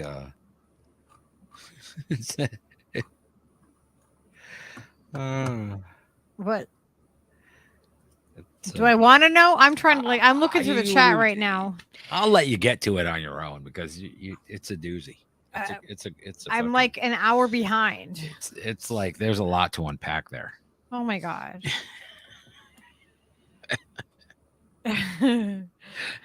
Yes, Wobbly. Sometimes he's very quiet and well behaved. Yeah. And other times he's in a freaking mood. And I'm glad that, being like, isn't it a full moon? Yeah, he's kind of like he's half asleep right now. Like, you ever notice that he kind of sleeps sometimes? Like, looks like he's having a stroke because he has like one foot up in the air and he's just like kind of. Do you know why? Do you know why birds tuck their feet up? Like, do you know why they do that? So they won't get bit by the snake.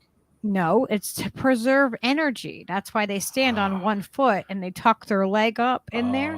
It's to preserve their energy because that's why they tuck their foot into their feathers. That's their resting. I got it. Okay, well that makes more sense to me now. I thought he was just having a stroke, but no, he's just like, I'm just taking a nap, bro. Yeah, he's like, it's mellow. This is a mellow podcast, man.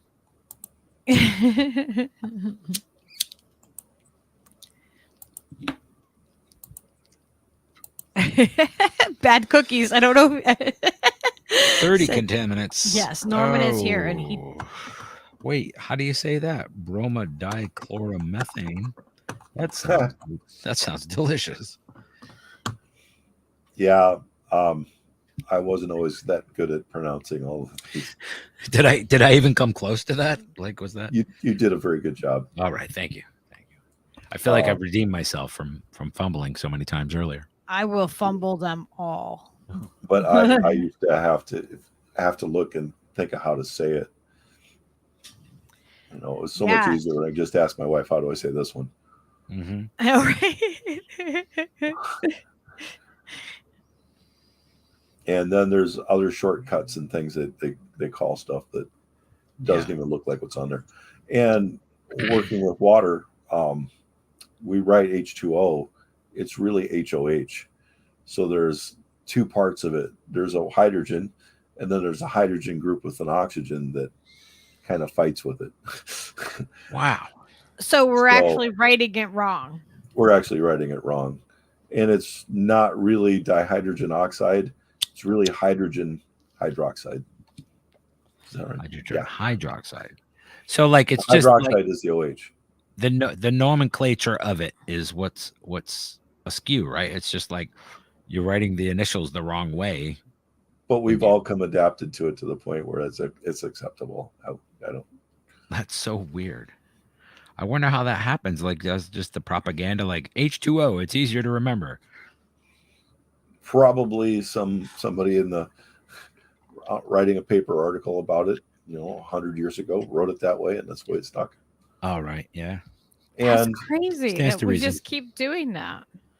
We always do that about everything, apparently, because you find these fucking anomalies like constantly when you. It's start like talking somebody about wrote things the with wrong people. thing once, and then like it just from Or- there it just shows that one person can change history. Yes. And or at that period of time, they thought it was 2 hydrogens Right. and an oxygen. And I didn't bet realize it was- that's probably the likely story, right? Whoever was awarded the paper on it at the time was like, "Yes, you are correct, sir." and Is that this- could have been somebody strontium gluten free. Yeah. Astronomy free. Try new astronomy free. I think No, strontium gluten free. Oh, gluten free, right? They should definitely start marketing sodas with like, some of the chemical properties of the soft drinks. Because it sounds futuristic to me. I mean, in my ear, it's like, have you tried the strontium? oh, thank you, Bill. Strontium light. Bill said, a side note, this channel deserves so many more subs. I appreciate Thanks, Bill. you.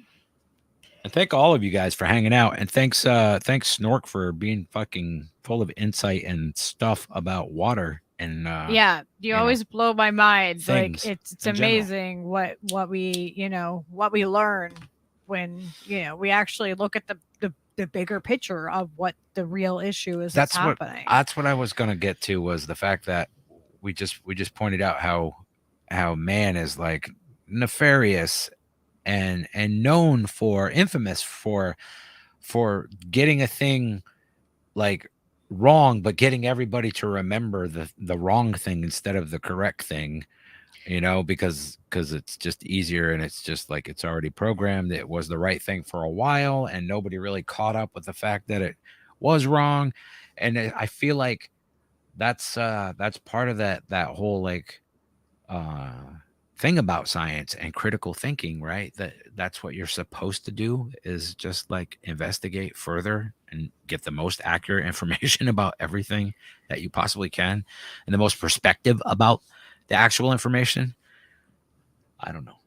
Yeah, Maybe when it's I get just, sent it's into my own factory- personal bias, I guess, but that's how I feel about it. It's it's helpful. In the past, when I get sent into factories to try to figure out what's going on, most of what the factory believed about their own processes was wrong. Right. We have to evolve our thinking and update. Well, that's what's update messed our up. thinking. It And doesn't like get to we're that. stuck where we still have wooden pipes. I mean, come on, like A vast Snorky is a genius with a dull. We've got to carve these pipes by daylight. I mean, actually have had 3 IQ tests, where it says I'm not a genius. It says I have no IQ indicated. No IQ indicated. So you glitch the test, Snork. That means do you're you think super those smart. tests are accurate? That's basically what they're saying, is that when I took the test, I scored too high. You broke it. Like I broke your IQ test, bro. But That's awesome. it's so it put it down as NI, and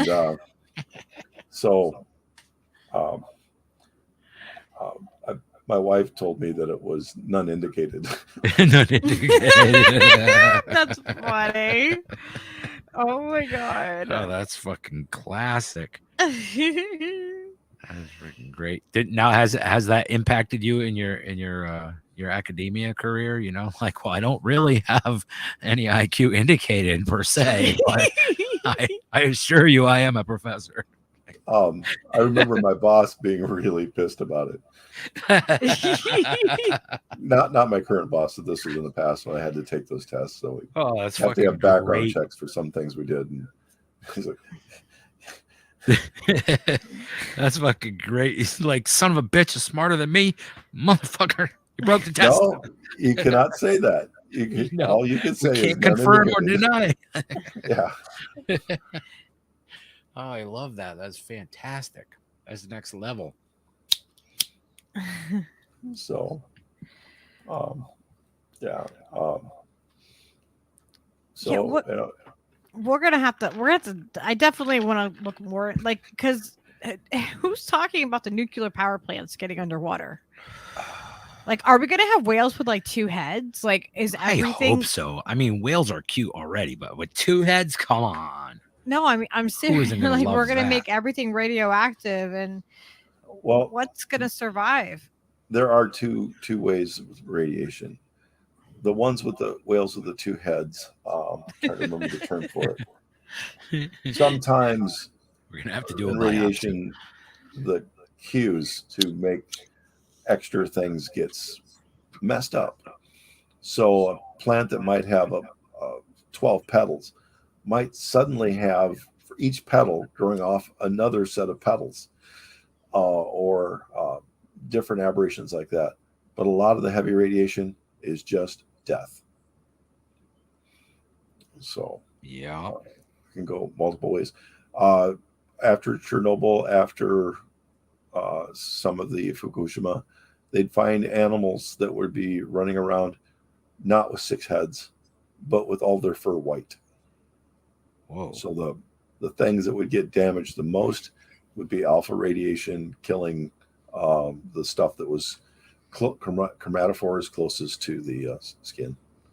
So it was their melanin and their Yeah. pigment that would, So like, the it made the them stuff that's on the albino. skin get the damage the first. Somebody. Whereas, Hmm? oh, sorry. No, go ahead. Go ahead. I was just going to be Whereas silly. the actual DNA change would be separate, and that's where you tend to get. Do you think we're like adapting to like to take on this radiation and all these chemicals? Like, are we just eventually going to adapt to it, or is it? Well, we are adapting. Our adaptation is basically random. So sometimes we get better, sometimes we get worse. Yeah. But the people that can't handle it tend to die. That's So pretty there's much less of a the chance for them. defining. That's the defining moment of whether you're Yeah. adapting or not. Well, Yeah, it was that way with alcohol. Yeah. Oh, there was a time when there was 2 different brands or 2 different ways that alcohol could form. People that couldn't handle the one would die off. And so now we grow the stuff that we can eat. We have the one alcohol. Wow. That's trippy. And then there's people that still can't digest like alcohol. Like, you know what I mean? They still have, there's Yeah. people with allergies to it, and that, it has like absolutely the reverse effect than it should have, that, it does have on. But people have to remember too, that alcohol, like in your body, it's literally your body is reacting to a toxin. Your body is seeing it as that, right? Like, Mhm. that's what gives you that effect. It's And that's why, it's too fun much of for a it, minute.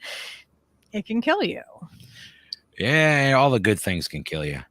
It's like that. What does that thing? Why does every single person in the universe that ever has to use, codeine, let's say codeine, for example, as an opiate, why does every single person get a stomachache from it? Like it causes nausea. It's like it's a pain reliever, but it makes you sick. But here, take some anyway. The dentist said it's cool. I don't know that one. It's very weird. Like I've had this conversation with like many people, and people who are addicted to pain pills, people who weren't addicted to pain pills, people who only use them like the once codeine or twice. stuff, like it's like the cough syrup type kids stuff. that were drinking the codeine syrup in their sodas, calling it lean and being fucked up on that. It's like it gives you like, I mean, as far as opiates go, it's pretty fucking like low rent kind of fucking buzz. It's like what the dentist would give you. It's terrible. Like it's a like syrup. it's swag. It makes you feel icky. right? Like, but it makes everybody feel icky. It's a weird thing. But I just wonder why that commonality is so common with like everybody who does it. I mean, I don't think I've talked to anyone who was ever like, nah, man, I love that shit. That shit's fucking great. And I don't know if it's the actual opiate or what they put the opiate in. Yeah, maybe it's something else, right? What how they extract it or something. You know, or what you know, it's carried in the syrup itself. It could be something that's in the syrup. You know, because it doesn't taste good. It's like NyQuil kind of stuff, but it's just gross. Like I don't take anything like that. There are so many other things that can cause, but like, you know, like the news where people were taking the red water in Flint and saying that was lead. It was iron. And you know, it builds on it. So all the other people they're saying, but I'm getting this rash. And no reporters would talk about that was more of a sign that there was chloramine in the water, that they were getting flushed with high levels of chloramine to get a rash on it. You could take pretty high levels of iron without getting rashes. You can't take high levels of chloramines. Yeah, and here we go. Look at these. I don't know. You don't want bromine in anything you're doing. You'd like to keep that very low. So you have 3 different bromides or 2 different bromides right there. And you have a bromide that's combined with chlorine and methane. Is it like chloroform? Like this is chloroform? That sounds pleasant.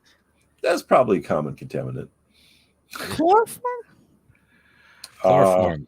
That's the stuff that they embalm people with, right? Isn't it chloroform? Yeah, dibromochloromethane. We start getting into things that bust stuff up. So I don't have all these memorized what they do. I mean, these say just right here, cancer. You know what I mean? Yeah, not good. So sometimes if people are learning what chromium 6 is, the real name for chromium 6 is chromium hexavalent. Yeah, okay. That's this one right here then. Hexavalent. Yeah.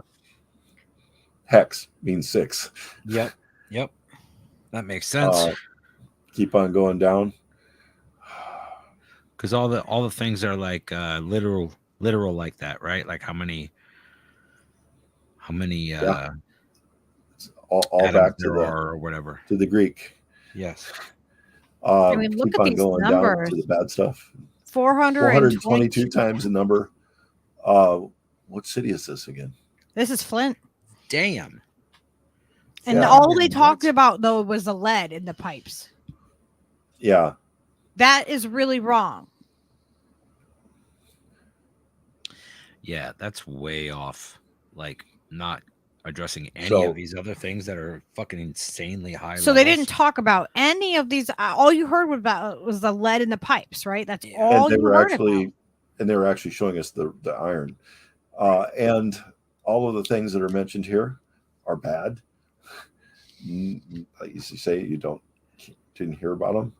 Right. And none of the reporters reported about what was in here. No, we didn't hear about 12 contaminants being in the water. And we Did had anybody hear about that when they I don't remember. I don't remember that investigative journalism like from like Jordan Sheridan or anybody like pointing out exactly the details of what's found and what's not found. No, in fact, he was one of the ones that was going out filming all the red water. Yeah. And that's wrong. Sensationalism. This just shows right here that that's hack. This is not very hard to find. This is something that a journalist should have been able to find. Is any of this information? Anybody that's doing the actual work of what's in that water. Yeah, when you see right 422 times. 420 and the potential effects is cancer. But all they're talking about is the lead in the water. Yeah. Ironic, don't you think? I mean, radium, I know that's in our water. I'll have you know, radium is responsible for my lustrous, shiny bald head. Yeah, it's true. Apparently, Peaches agrees. Peaches agrees with me. I mean, but this is my skin is peeling off a little every day, but you know, outside of that, it's working out nicely. Okay. And then now down here, they go down to the lead, like all of that, right? And then they say How much lead? exceeds EPA's lead action level in the last 5 years. Yes. The 5 haloacetic quarters in acids, violation. the haloacetic acid looks like it was from adding extra chemicals to kill more of the bacteria and viruses in the water. So that kind of bites you in the ass. Trying to treat the water with stuff that's bad for the water and bad for the people. That's crazy. And look, this is the one right right here. Right here, what you were saying, that it's not coming, you're not getting it through your activated carbon. Also, take a look at wait, stop right there. Look on the far right side column. It says ion exchange. These are things that cannot be taken out by RO. Ion exchange is a whole nother level beyond that in water purification. So it's a much more severe. We actually use DI as the second treatment. So that treatment there is pretty extreme. When you get to something with radium, yes, you're most of it. What you're going to need is ion exchange. What's another cheap way to get ion exchange? Water softening. It's not going to be perfect, but you take sodium and you're using it to replace other items. So, but I'm guessing for the level of something that's that dangerous, you actually want what's called a DI column, and you're going to want to have to flush it and put materials in it. Other contaminants, keep on going, get us down. So to that would be like, per city or whatever would have a giant column that the water is passed through, Nope. or is that individual? Very few cities have DI treatments. Vanadium, 2 milligrams in a body, I believe, will kill most people. Oh shit! So if you accumulate that in your lifetime, you're pretty much gone. You'd probably be gone before that. Xylenes basically dissolve your nerves. Look how many things in that list there.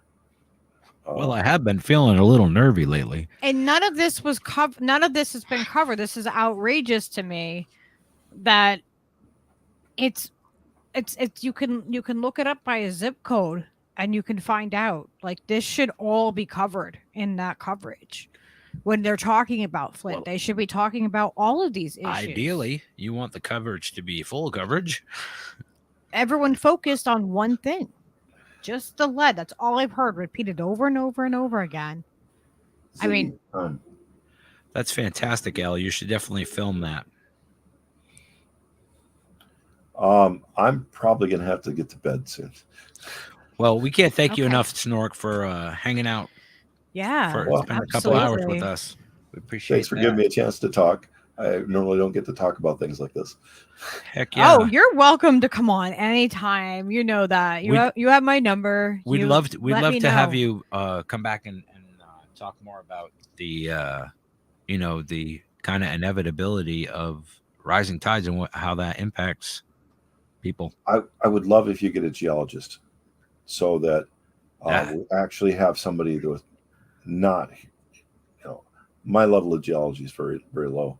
So when we're talking about water change, we not only want a hydrologist, we don't want just a geologist.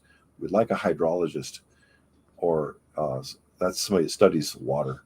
Well, that's cool. Well, we can we can find somebody who is definitely qualified to answer geology questions. I'm sure we have. Yeah, let's put that out there, and let's see who we can get to come on to talk about this stuff further, because I feel like there's a lot that's being missed, and we should be getting all the information we possibly can, and we need to make sure that this information is passed on out there to others, no matter how you're passing the information on, whether you're sharing the stream, sharing the information, the websites. Please make sure people are aware of what we're talking about, because it's really important. And I feel like so much of it is being just overlooked. and yeah, I think we're gonna have to do it, and let me know what days work for you, and I would love to have you back on. Yeah, we could do a series on the water itself. You know what I mean? Then and if you know somebody that's in the field or anyone else that's in the audience watching live now or later on, please let us know. You can email us at stevecutlerlive@gmail.com, and you can get us that way. I'm not gonna leave everybody quite yet. I'm gonna try to get through the chat and see if there is some more questions that we can save for next time with Snort. Or if you let me go take a potty break, I'll come back in a few minutes. Oh, okay, yeah, that's you. Yeah, do that. Yeah.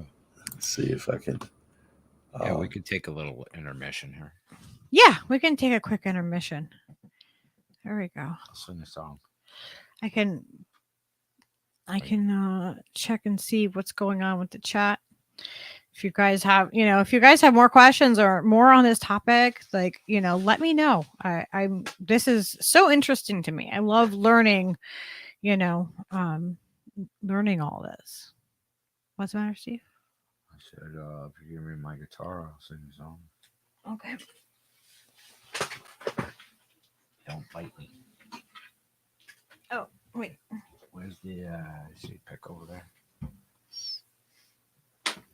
Yeah.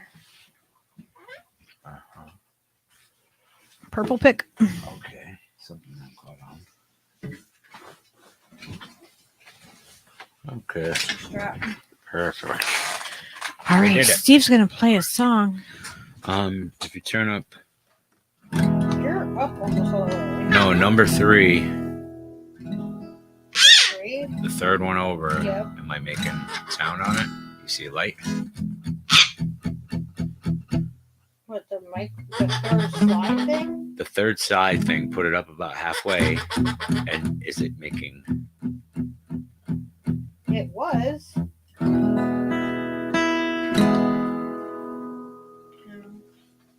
The second one was.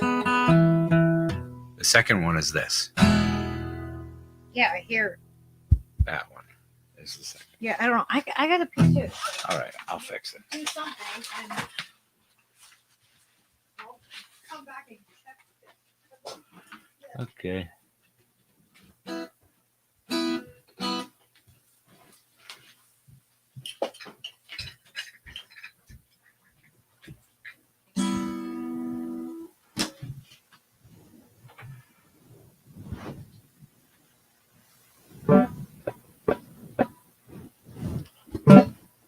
Okay.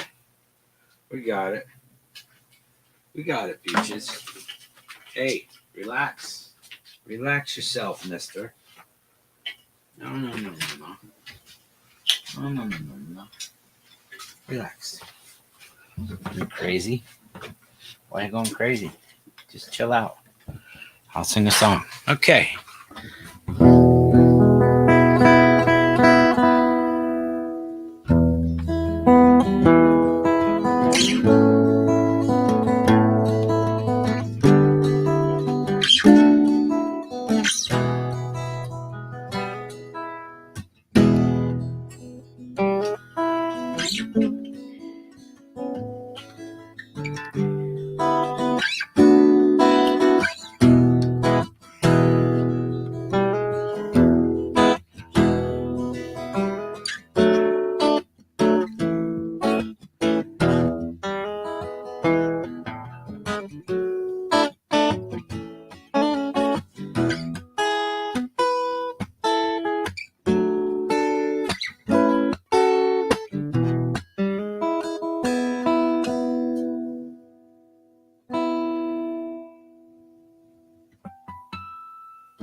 All right. I don't know what song to sing.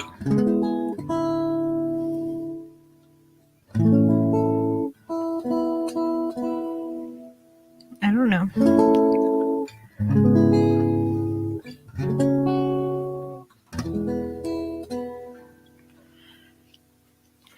Yeah. So Bad Cookie said, damn, this website is sick. My water is dirty as fuck. LOL. I gotta cook with it though. What else am I supposed to do? So is there something that people who, I mean, like, you know, if we don't have a lot of money to get, I mean, we live in apartments or whatever, what can we do to at least try to lessen what's going on with our water? Well, What's the if you best pay thing? attention, to pay attention to what you drink or eat first. That probably takes care of a large portion. So you don't want to be treating any of the water using the toilet. You'd probably, some apartments have a laundry, a lot don't. So you don't really have to worry about that. But so a lot of the systems that are drip systems for your refrigerator don't really help that much. The ones where you pump them up, you get a lot of pressure on them. I think it's called Berkey's. Mm-hmm. Yeah. They actually are good enough to take into a lake and get most of the contaminants out. Not all, Yeah. but a good shot. That's pretty cool. And so I had a friend in New York City, actually Manhattan, whose water was really, really, really bad. And she got a little RO system that she actually hooked to the sink. So she did not have to make any modifications to the plumbing. It just attached right to the faucet and filtered out that. And that provides enough for drinking water and some cooking water. Because how much water do you really use to cook a day? So, like, I know they have like the pure filter things that go right on the faucet that they do that way. But I think that like they're not all created equal though, right? They're Like not all equal. So there are systems that are basically, sorry. No, go. There are systems that are basically carbon filters you stick on there. They'll take out some stuff. But you actually can get an RO filter that has a little hose that comes out, filters the water, and brings the water back and dumps the other water back into the sink and gets rid of it. If the water that you're using is going straight through, you better either be replacing a filter or it's probably not really doing anything. Because if it's not building up, I've seen some scams where they say they treat the water and they make all of the contaminants go into little bubbles that don't hurt you. Huh. What? What? And there's little testers though, right? That you can use to test your water. Hey, Multiple stop types. That. Don't scream. So There's electric ones, right? And then there's Yeah. like tester strips or something like along those lines. Like how can we kind of like, you know, besides what the websites say, what can we do? You know, like if we want to check our individual tap water or if we have well water.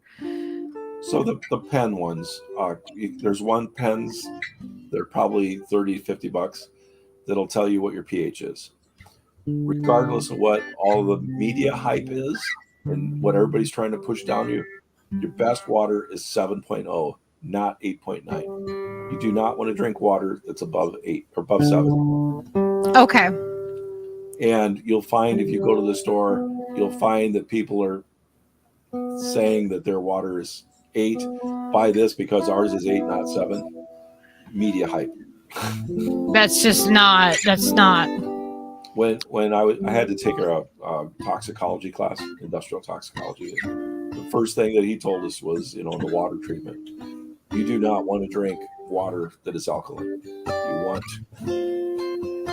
your water you drink to be taken away because it mentioned different problems, medical problems. I won't repeat them, but it could be caused by having a water too high. In fact, people that drink tea,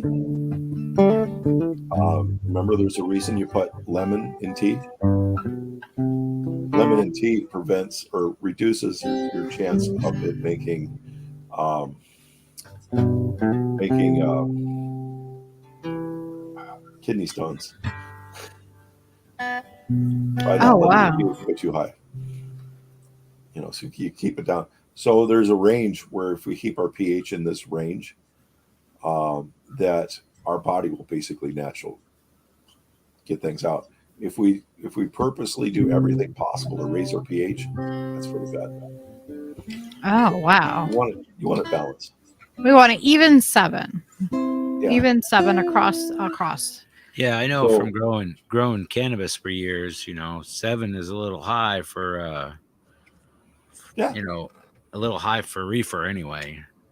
They don't really like it like that. They like it a little bit lower. 6.5, 6.3.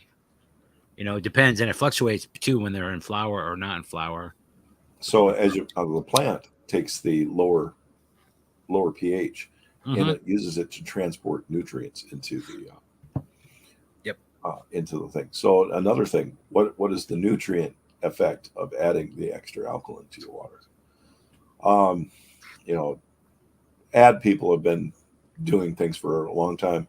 I took a class on psychology of how humans react with things, and our instructor would brought up that car ads, even back in the 80s, if they made an ad and if they showed a woman in the ad, the chest size would always be enlarged by 1 or 2 cups on the reflection, not the person, but the reflection, and that had an impact on the purchase of the cars. Wow.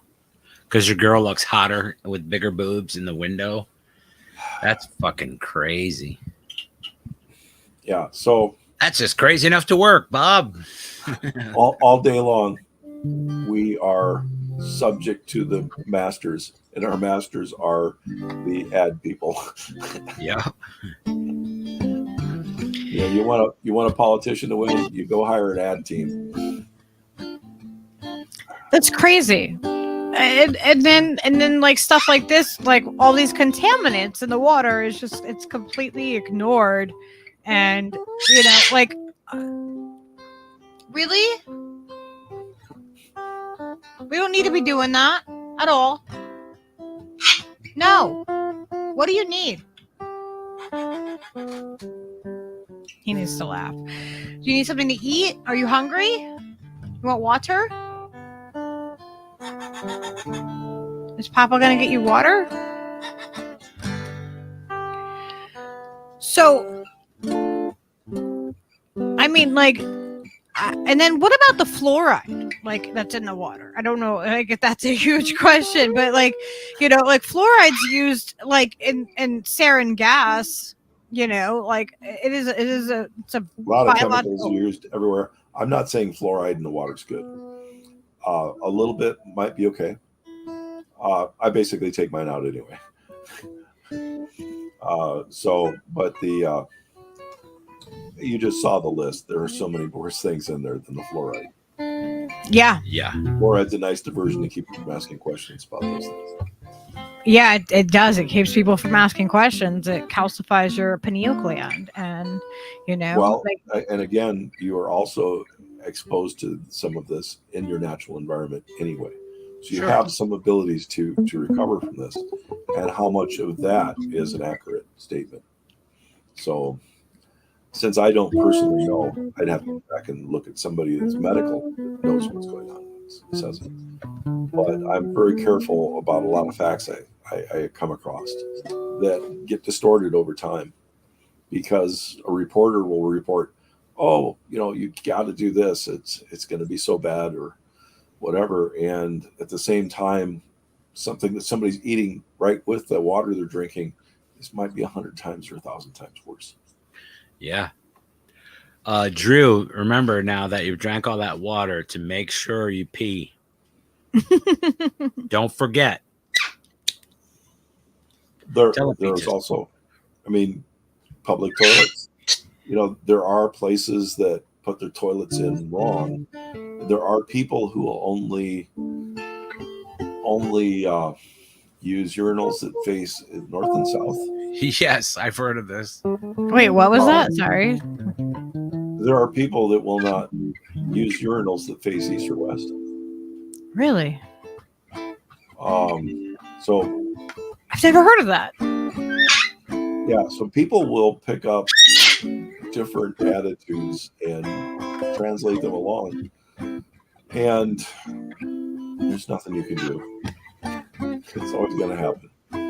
3 days from now, my voice will be cut up, so I'm telling everybody in the world it's going to be hit on Twitter that I'm telling everybody to use what kind of.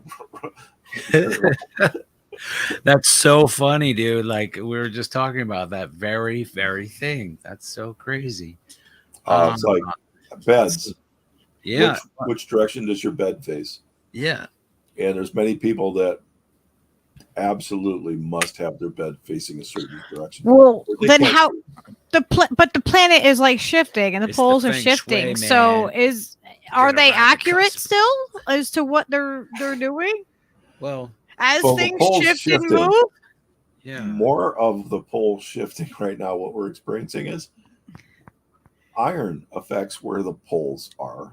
Our effect not of where the poles are, but where we feel the poles. So if you hop into an aircraft, you look above the aircraft, you're going to find corrections for your if you have to use the compass, how to correct it. So when we started mining Minnesota, we changed how Minnesota affects the magnetic field in all of these states. We mined that much metal out. And so we have so many things that we hardly can use compasses anymore because we have so many magnet fields going around that are uncontrolled. And what the fuck? The magnets are all jagged off all over the place. That's why, because as soon as you start digging up the earth, that's what happens. But people are putting magnets everywhere. Mm-hmm. Hardly anybody is told that you do not want to take a magnet and have it hold your credit card to the refrigerator. Yeah, no. Or they'll have a purse or a wallet that has a magnetic clasp. Yeah. And they keep having their cards break and they can't figure out why. Yeah. So most people don't realize that there are RF chips in everything now, and magnetics fuck with them. Yes, and the other way around. So many things act like RF chips that are not even RF. Yes. So we have to account for what's in there. That's why aircraft might need a really special coating for where they have the aircraft, so that there's no metal. It's crazy. So we're causing like this we're moving too much iron around. It's coming out in the water pipes in Flint, and it's causing the earth to go on a weird axis. Like, okay. Right. We collect all the rusty water and put all the iron back. But if we go down 60 miles, 100 miles, 1,000 miles, it starts to balance out the other things that are there. Oh, that's cool. So it's just our surface anomaly mostly what's happening. Like we've only scratched the surface, as it were. Yeah. Yeah. And I'm surprised that right now there isn't a gold rush. Maybe there is. So volcano in Iceland is spewing gold. Yeah, I saw that. So they don't know. You don't think that's a chance that was, people hucking their fucking wedding rings into the fucking. No. It might. They're saying it might have been a few kings or whatever that had a hoard buried with them, and that magnet came up through that. Okay, that makes sense. That makes more sense to me. Sure, it does. It seems substantial. Some sense, but the fact that it's in a volcanic area, I don't know about burial there. Right. Or people who like to bury their people into the ocean. So I don't know what the burials were there, because I know there was also other people that buried the stuff on land. So we need somebody who's a Viking expert to know what's going on.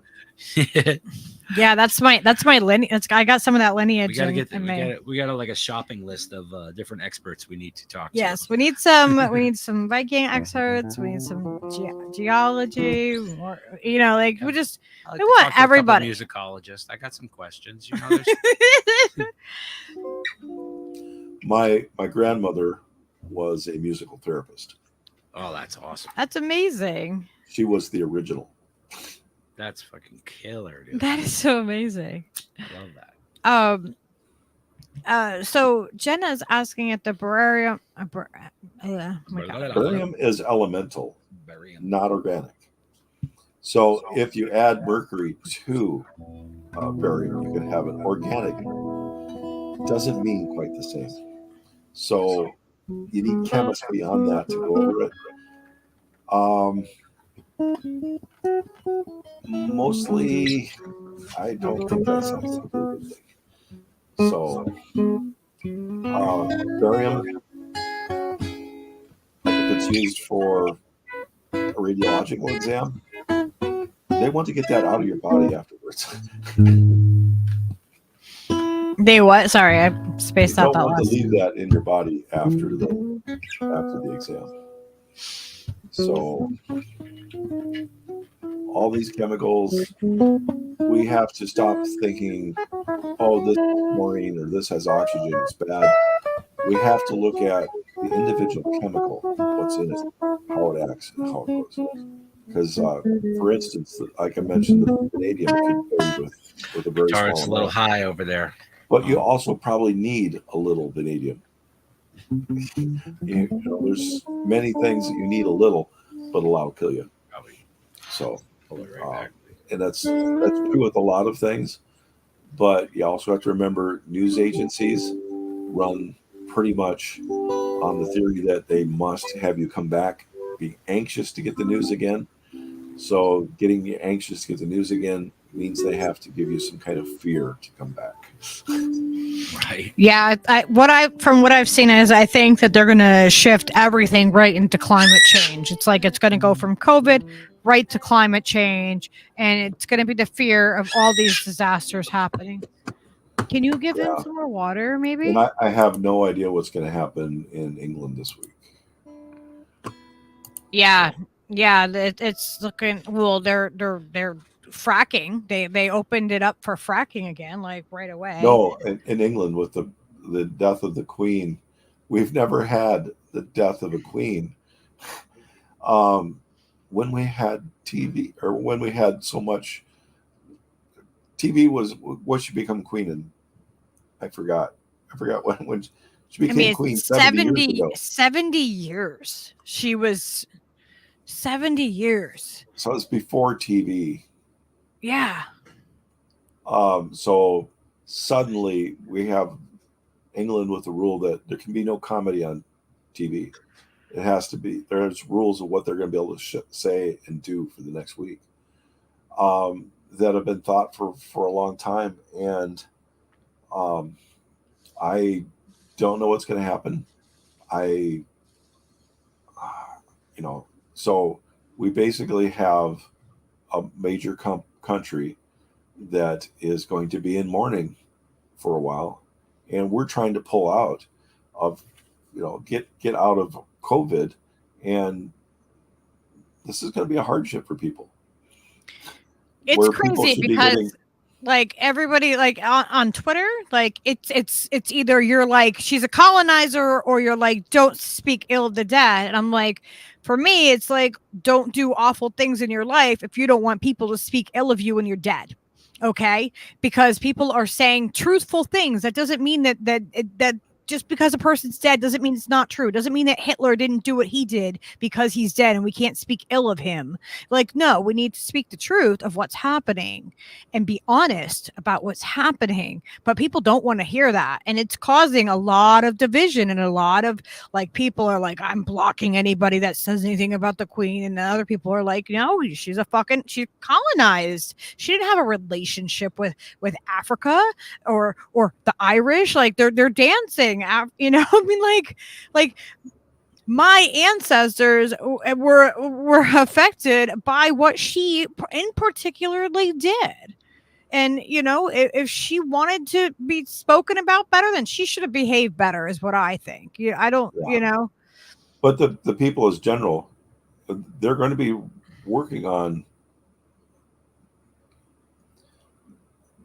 things being squelched. There's going to be things that are going to be shut down where people need access to things. And I don't know how that's taken care of. It might be taken care of perfectly, and I just don't understand it. But yeah, it's just a lot of what's the unknown. effect on Canada? I mean, that's our neighborhood. That's right next door. Yeah, that's gonna affect us. That's definitely gonna affect us. Hey, Barrett, what are you doing? So I don't know what the effect is on New Zealand, on Australia. Trying to think what other countries are still left. I believe there are 14 total left. What's the effects on that? So, but I'm just saying that I think worldwide, just a day of mourning where they're shutting down factories could hurt a lot of people. Yeah, and you were saying before we came on air, you were saying too that the water effects are far greater than just in the United States. You know, like you were saying, it's affecting China, and that really does China. Like It's hitting like Trump China would worse say. than us. So they did a water project. I think it started 20 years ago. I can't remember the exact date. It's called the Three Gorges Dam. And one of the massive use of hydroelectric power going down to power a large part of China. So it was a major event ecologically, not having to burn fuel to provide this. They've run out of water. They can't run it. They've had to shut it down, which means they're not able to produce electricity for a large part. So much that they've had to make all factories shut down from 10 a.m. or 11 a.m. until 2 p.m. And they've sent one thing that they have in China that we don't have is they make out all their citizens have cell phones. And I don't know if they make them pay for it or not. But yeah, there's a lot of people. Yeah, they all have cell phones there. That is true. So they sent a message to everybody in China. Maybe it's all adults. I don't know. They sent that mandatory resting, 11 o'clock to 1 or 2 o'clock, 1 o'clock or 2 o'clock. That's 3 or 2 hours. I'm sure they don't get a 1 hour lunch. If they get a half hour lunch, that's still a lot portion of their day that they're not making money. So I don't know. They're just not allowed to work during those times because of the water. Hey, and the electricity. the power grid. Then not only that, but out of that area, another part of China got hit by a 6.8 earthquake. I've been in a 4.2, and I had stuff falling off my shelves in my house, and I thought, oh, that's bad. Yeah, 4.2 is nothing to a Californian. Yeah, no, my friend Richie lived in San Francisco during the big one. 87, I guess. They had a really nasty one, and it was over 6, I think, or 5.9 maybe. I don't know. It was crazy. And he said the road was the sidewalk he was walking on was rippling, like before his eyes. You know what I mean? Like rippling, like a fucking. I do remember one interview where the people said after the earthquake they came out from behind their table or whatever, and they lived on the 3rd floor, and they saw people walking by their front window. They didn't feel the 2 floors below them collapse and go away. Oh my God. So their brain just could not input or figure out what was going on, how there was people walking by their front window. So, that was bad. That was the one where it actually collapsed the highways. From what I remember. And fracking causes this. Fracking is causing the earthquakes. Like we're ripping the earth of the lubricant of the earth. Like it's the lubricant. It's the lube. We're taking it away. It might be and we're some. like, and I would say it's probably multiple. But one other lubricant that's out there is water. Without this water going down into the water table, what else is going to crack down below and decide that whatever mud was holding them together? Yeah, I don't know. That's where we got to talk to somebody that's really into geo and get what's going on. But we have a lot of landslides going on. Well, water helps plants hold together on cliff sides. If they go dry, they don't hold stuff back as well anymore. Yeah, just like what I was saying at the beginning, you have a dry house plan or you have dry soil and you put a dump, but it will take that water, but it won't take it all very quickly. Like what I usually do is I'll use ice cubes actually, like for my house plants, because it slowly melts and it gives it, the water, and it doesn't like make it overflow or leak out the bottom, and it's really easy and convenient just to use an ice cube because it slowly melts. But that's also what's going to happen with our glaciers. I used to have a tomato plant in my kitchen, and it grew to be like 8 feet wide, 8 feet tall, 2 feet deep and I put a big bottle up above my windowsill, and I made it drip down into the water all day. And by the time it was, I think, 3 years old, I was putting more than 2 gallons of water into the tomato plant every day. And my son had a convertible, and we had to wrangle what we couldn't kill to get it downstairs into the convertible. We drove it to my aunt's, lived in the country. And it grew out to be about 30 feet. And just in one summer, it grew out to be about 30 feet in diameter. Oh, my God. It filled a pickup truck with tomatoes. Wow. That's amazing. And, of course, my wife at the time, plant expert as well, was like, why did you bring, forgot the type of the plant it was. So there's one type of tomato that grows set size and stays that size. And there's another that just grows wild and gets bigger and bigger. That's the kind Disney uses to feed its people. So all the tomatoes that are served in Disney are grown in Disney, or Disney World in Florida. Yeah. Wow. Yeah, I've heard that. And each plant grows. The amount of tomatoes per year are measured in the ton per plant. It's fucking sick. You feed the world with plants like that. Oops, trying to read. Yeah, and the problem with rain catchment is what happens. The queen is still dead. No one expects the Spanish Inquisition. No. But I do have class I have to teach in the morning, so I better get going. Okay. Right, I got to teach people how to blow stuff up. So excellent. Actually, tomorrow it's how to use screwdrivers without killing yourself. Hey, That's a handy course. Yeah. I think You'd be surprised how many videos I show of people using tools that all have marks of little screwdrivers going across their leg. So, like in the last 2 days, they've cut themselves with a screwdriver. What? So how do you cut yourself with a screwdriver? If you get a lot of people, if they get in a hurry and it's something they can pick up, they will hold whatever they're doing right here, and they will go like this. And yeah, it is so I have some scars on my hand, like Who's talking about why would they do that? I don't know why you almost cut your thumb off.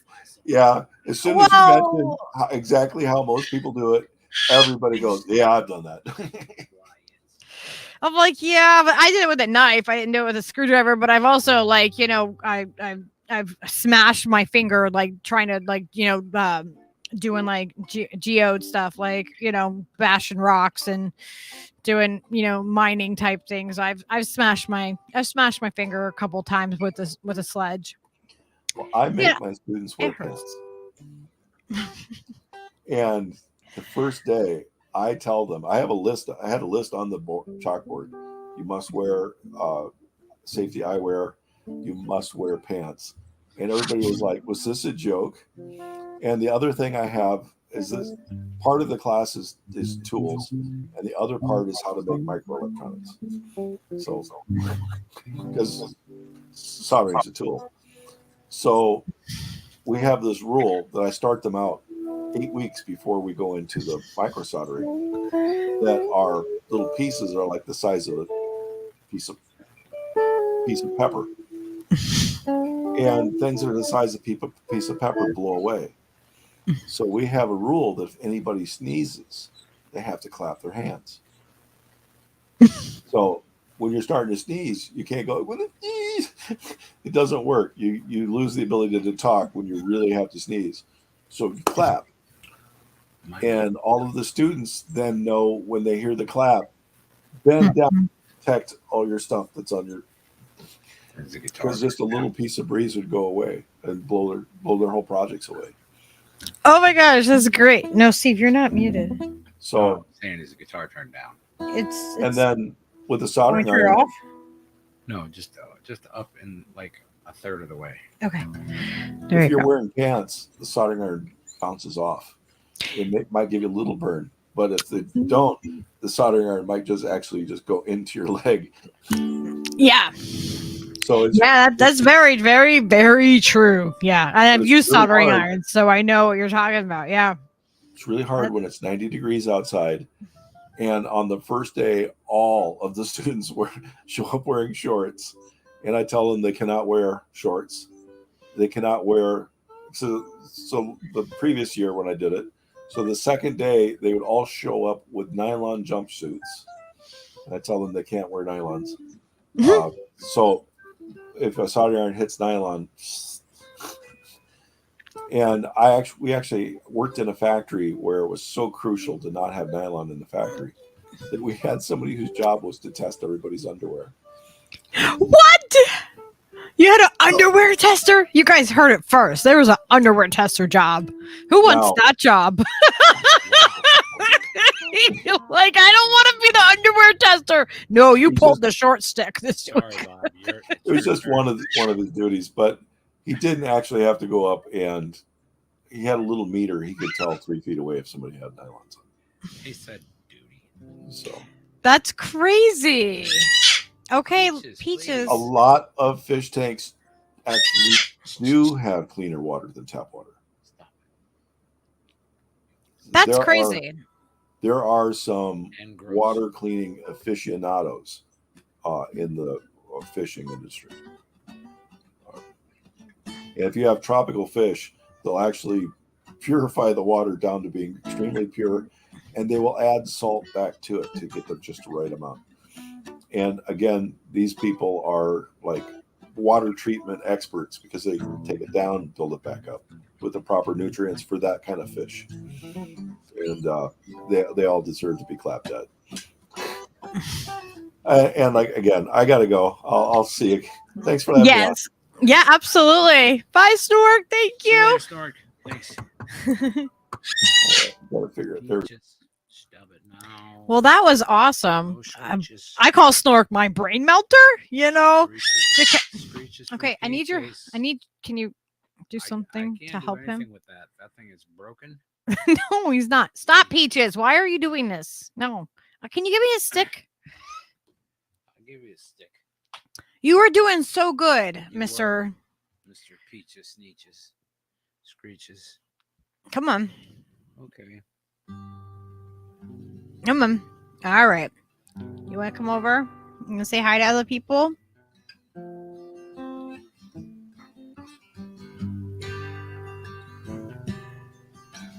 You're going to tell everybody that we need a free Assange? say thank you, Snork, for coming on and joining us. That was awesome. So we'll have Snork on again. But yeah, like I was trying to say before, Peaches was so loud that it turned me down.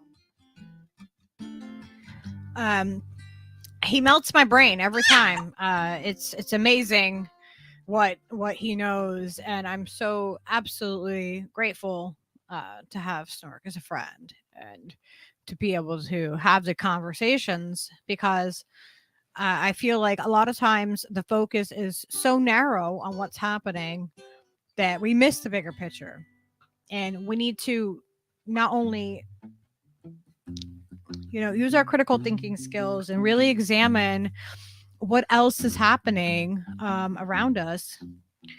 Take the steps to do something with the knowledge that we get. Why are you looking all weird? There you go. He's looking pixelated. It's like pixelating.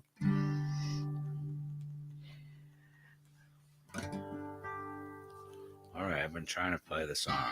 Can I play the song now? Sure.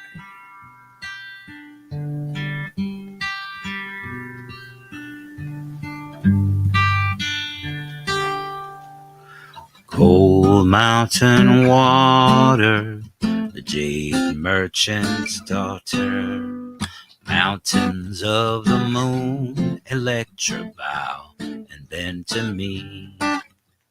Hi-ho, the carrion crow, faldy-raldy-riddle. Hi-ho, the carrion crow, bow and bend to me. Hey,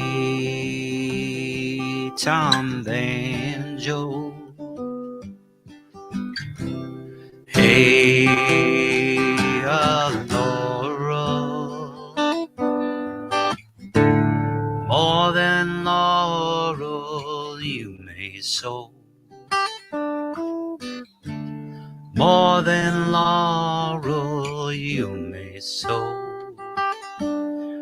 Hey, the laurel, hey, the city in the rain. Hey, hey, hey, the wild weed waving in the wind.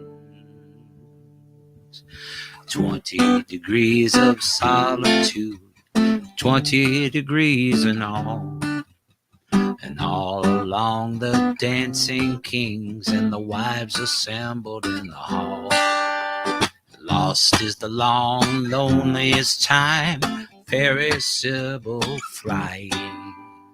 All along the mountains of the moon.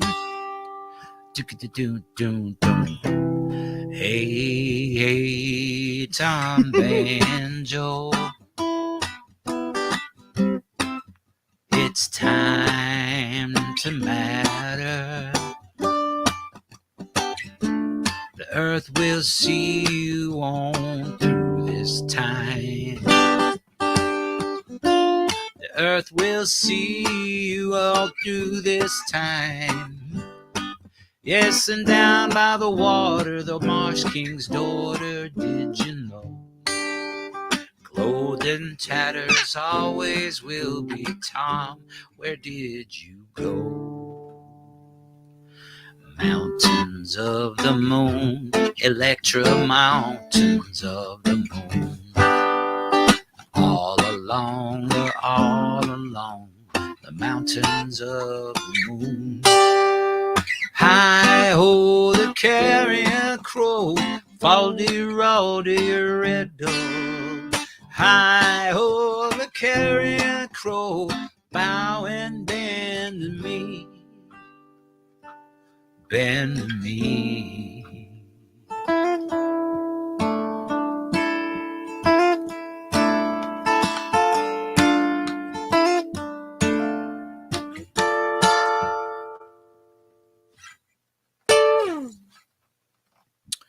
All right, that was the song. Thank you very much. Thank you very much. Free Assange. God damn it.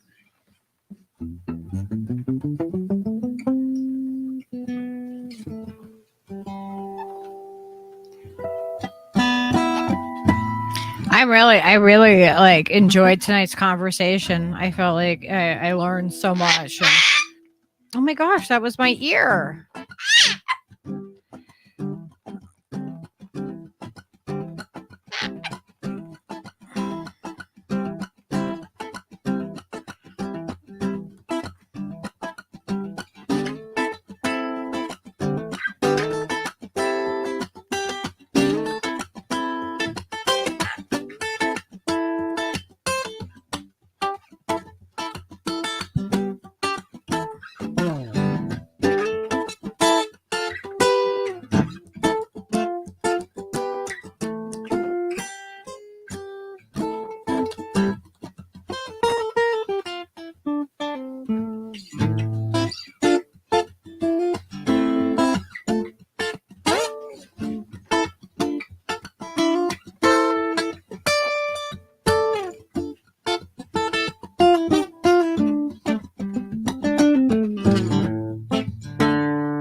Can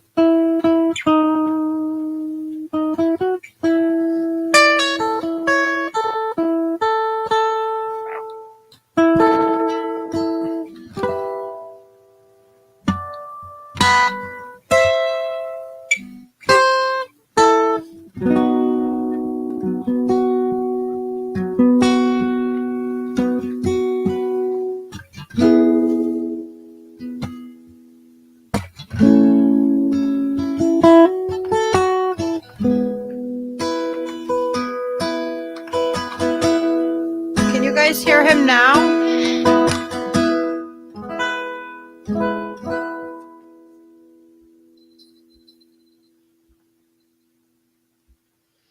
Okay. I hope they can hear you. I hope they could hear me too, because I was playing. I was playing the turned song. you up a little bit. I didn't know.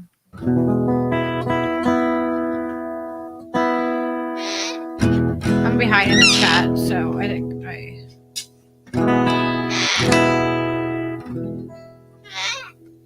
Peaches, you're getting all kinds of love.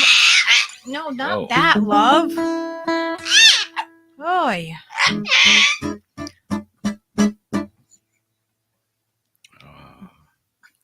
What is it? What's the first one? Can't think of the first line of the song. Yeah, Drew, we got to do a show together too soon, because you and I were talking before about the community that you wanted to start and your whole plan for that. So I would love to go over that with you really soon on a stream and see, you know, see what is happening with that.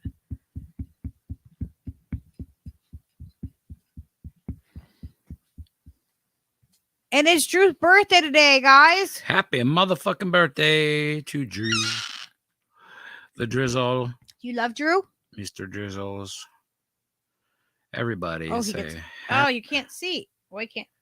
Happy You couldn't see it. He birthday. put his crest up and did a whole like thing for you, Drew. He did a thing. He did. Everyone's saying, play a song. All right.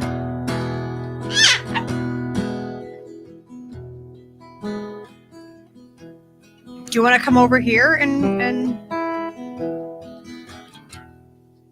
do some music? All the years combined, they melt into a dream. A broken angel sings from a guitar.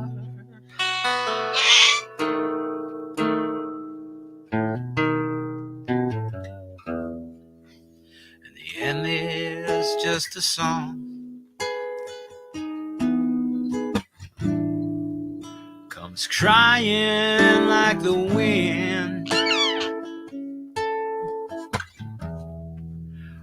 through all the broken dreams and vanished years.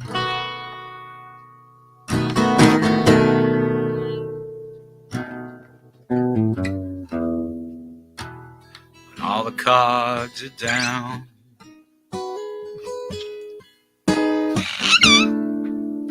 and there's nothing left to see.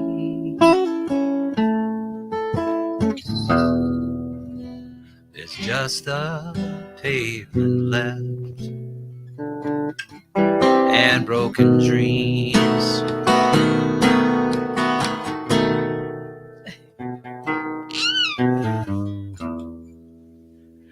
And there's still that song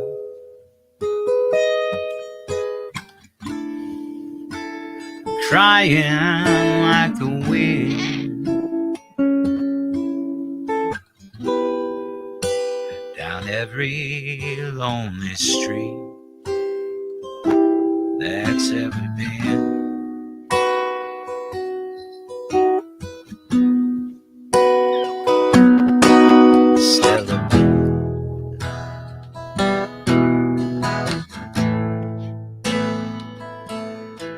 Stellar blue.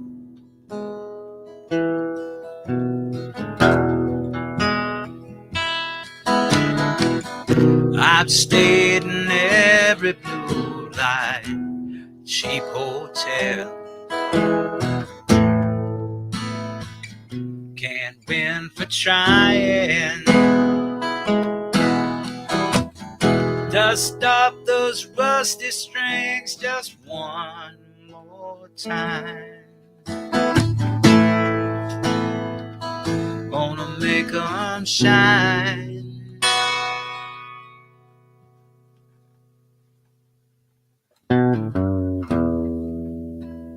It all rolls into one.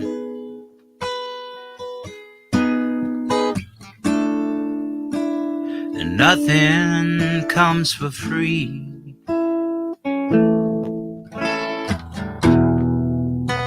There's nothing you can hold for very long.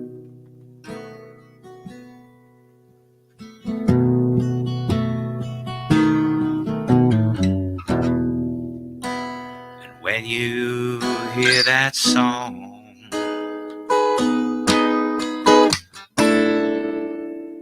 crying like the wind,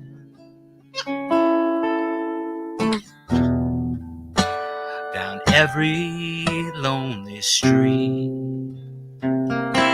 that's ever been.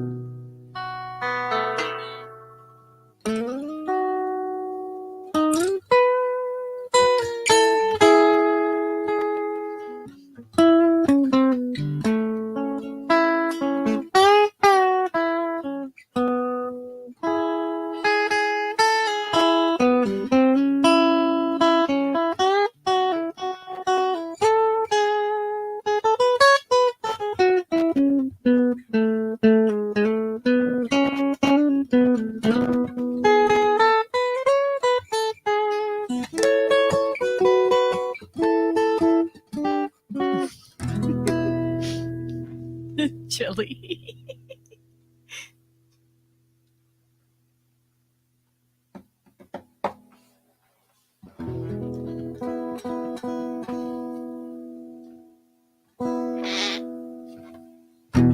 All right. Happy birthday, Drew. Yeah, Drew.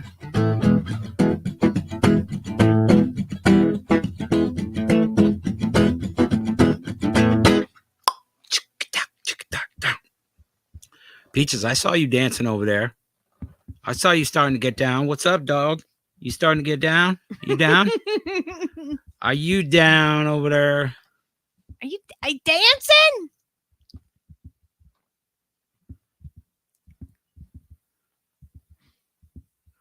I think he was. Are you crazy cocky? Are you cocky? Showing me your wings. It's so weird because he like disappears into like the cloud of the stream. Are you doing your wings? Are you doing your wings? Do. Can everybody please, before we are exiting for the evening, can everybody hit that like button for us? Hit that like button. Yeah. That exactly, Miguel. Once I start talking. Come on, bird. Stop. No. No, I don't like that. I don't like it. Okay. Why? Why, bird? Why? Come on. Just tell me. Just tell me right now. With your little loud yelling mouth. Maybe he needs some water. I've given him a lot of water today. He's had a lot of water. He's Maybe he was saying Snorky. I don't know. I don't know. Sometimes I don't know what he says, and like I try to interpret it. I don't know.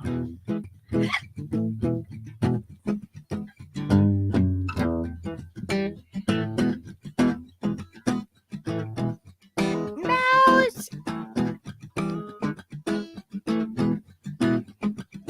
Happy birthday, Stanko!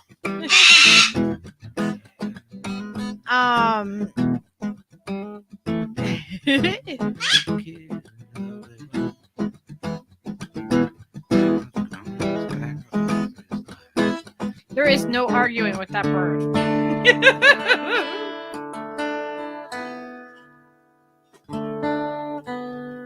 Yeah, Drew, is your wife giving you the birthday spankings?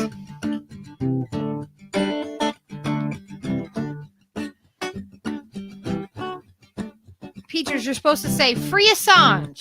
Can you say free Assange for me?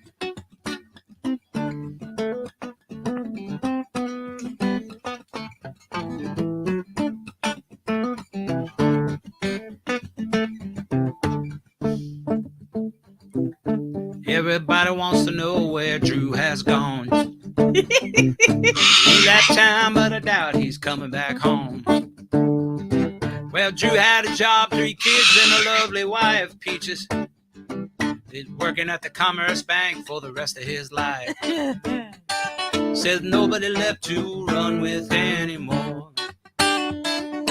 Nobody left to do the crazy things we used to do before. Nobody left to run with anymore.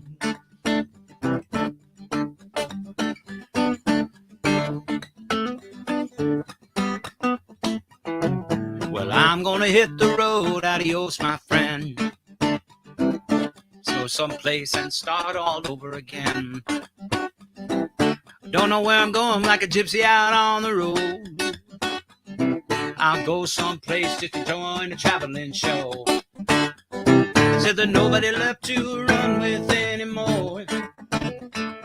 Nobody left to do the crazy things we used to do before. Nobody left to run with anymore. Peaches, there's nobody left to run with anymore. Nobody left to do those crazy things we used to do before. Nobody left to run with anymore. Norman. Said there's nobody left to run with anymore. Nobody left to do those crazy things we used to do before. Nobody left to run with anymore.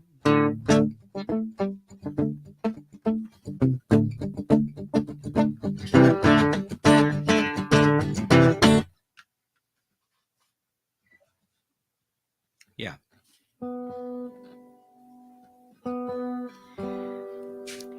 So I joined Band Labs because I needed to, so I could go over there and comment or like whatever the stuff that the guys are working on. So you guys should definitely go over and check out on Band Labs and look for Steve Cutler Live, and then you can find Drew and Miguel's over there and Jenna Colby's over there, and like we're and Gore is over there, and so we're forming like this really cool little thing. And I haven't messed with any of the music stuff. Steve just has me say what I'm going to say in the microphone, but it's really, really cool. Drew said my locks are ear protectors and you don't have any. No, my ears are open. Like they're, Yeah, no, she has gauges in her ear, so the bird would probably just like to steal them out of her ear. Yeah, he could pop my gauges right out if he wanted to. All right. Well, that's going to do it for me. Thank you, everybody, for listening and tuning in and mess with the music stuff, people, because it's fun. You and Jenna, Mama, should be making funky music. Jenna and I should be doing make that it. funky girl power music. I'll show you. We don't know how to do anything. No, it's Steve was making fun of us last night because I was like, simplified it I was so much. Telling Jenna, like, maybe we could watch a movie on it or something. Like we could do. Let's watch a video to teach us how to use the thing. I'm like, no, just use the thing and you'll figure it out. It's not hard. Yeah, well, it's just a little weird. It's a little strange at first, but once you figure out the basics, you'll be like, God damn. You'll be making your own samples. Fucking all kinds of crazy shit. Building beats for fucking hip hop artists, up and coming hip hop artists like Miguel and Jenna Drew. said, "Mess with the music stuff, burritos." Yeah. All right. Yeah, so you guys should all Anthony check out Malecki. BandLab. It's free and it's cool, and they're making some cool music over there. It's true. It is, and it does, and we are. And and I just downloaded the app onto my phone. So yeah, that's the coolest thing. Like, you find yourself awake on the potty at 4 a.m. and you got your phone in your hand. And you're like, oh. wait, did I say the wrong thing? Is it Bandcamp or BandLabs? No, BandLabs. Yeah, BandLabs. But I'm also on Bandcamp too. So yeah, your music is on Bandcamp, but it's BandLabs that right. They're making the music. I haven't actually put up. That's what I should do, is make a bunch of music on BandLab and then put that up on Bandcamp. Yeah. Whoa, that's heavy duty. There's a lot of different things you can do too, man. You can make groovy videos for your things. You can share other people. You can use other people's tracks that they've developed and incorporate them into your own music. There's all kinds of loops and samples. Jenna said, "How do you build on something that's already there?" See, I think you add a track. We're gonna have to do just basic where tutorial. a stream where you're in there and you can kind of okay, this is the basic stuff that we're doing. Yeah. And because it is, it's fairly cool. cut and dry. Once you have done it once or twice, you can be like, oh, okay, I can navigate this. But if you already have a thing that's already made, you go to the studio and then you can change any of those things, that any of those tracks that you see laid out before you. Over on the left hand side, there's a volume control for each one and a mute and a solo button. So where's our Steve is on Bandcamp too. Yeah, he's on there too. True. Yeah, tonight was an awesome show. I thank you again, Snork, for coming on. I know you're not here anymore, but that was just such a good conversation. I always feel like I learned so much. All good fam. Thank you very much for hanging out with us tonight. We appreciate it. Please share this to your other fams and share the information. Whatever way it is that you share information, please just share it, get it out there. That's what's most important, is that we are sharing what we are learning, and looking at the larger picture, and trying to use our critical thinking and all of that.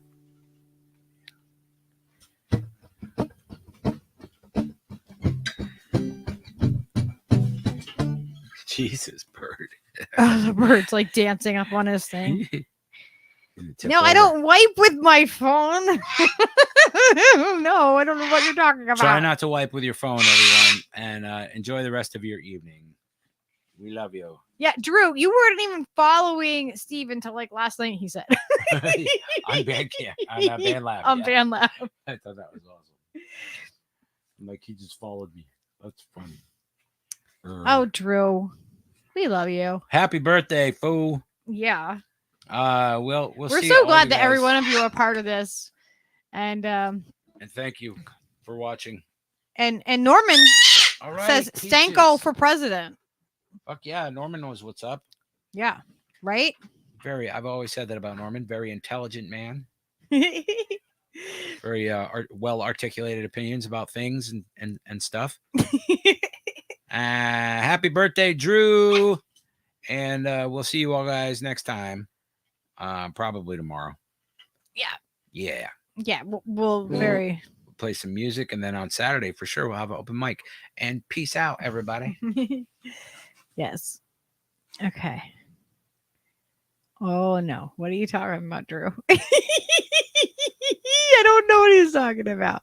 All right. Well, I got to press the button here. What do I got to press, Peaches? Oh my gosh. Can I just show real quick that this is Steve that you can find on BandLab, and he's furry. You are. You're furry. That's me. You're a furry dude. Oh, and just because I haven't shown it in a while. All right. We love you all. Good night. Used to think the world was flat. Really threw my hat into the crowd. I felt I had used up my quota of yearning. Used to looking on the the children at night. Hydrofield cuts through my neighborhood. Somehow that always just made me feel good. And I can put a spare bulb in my hand, light up my yard. Late at night when the wires in the walls sing in tune with the din of the falls, and I'm conducting it all while I sleep to light this whole town.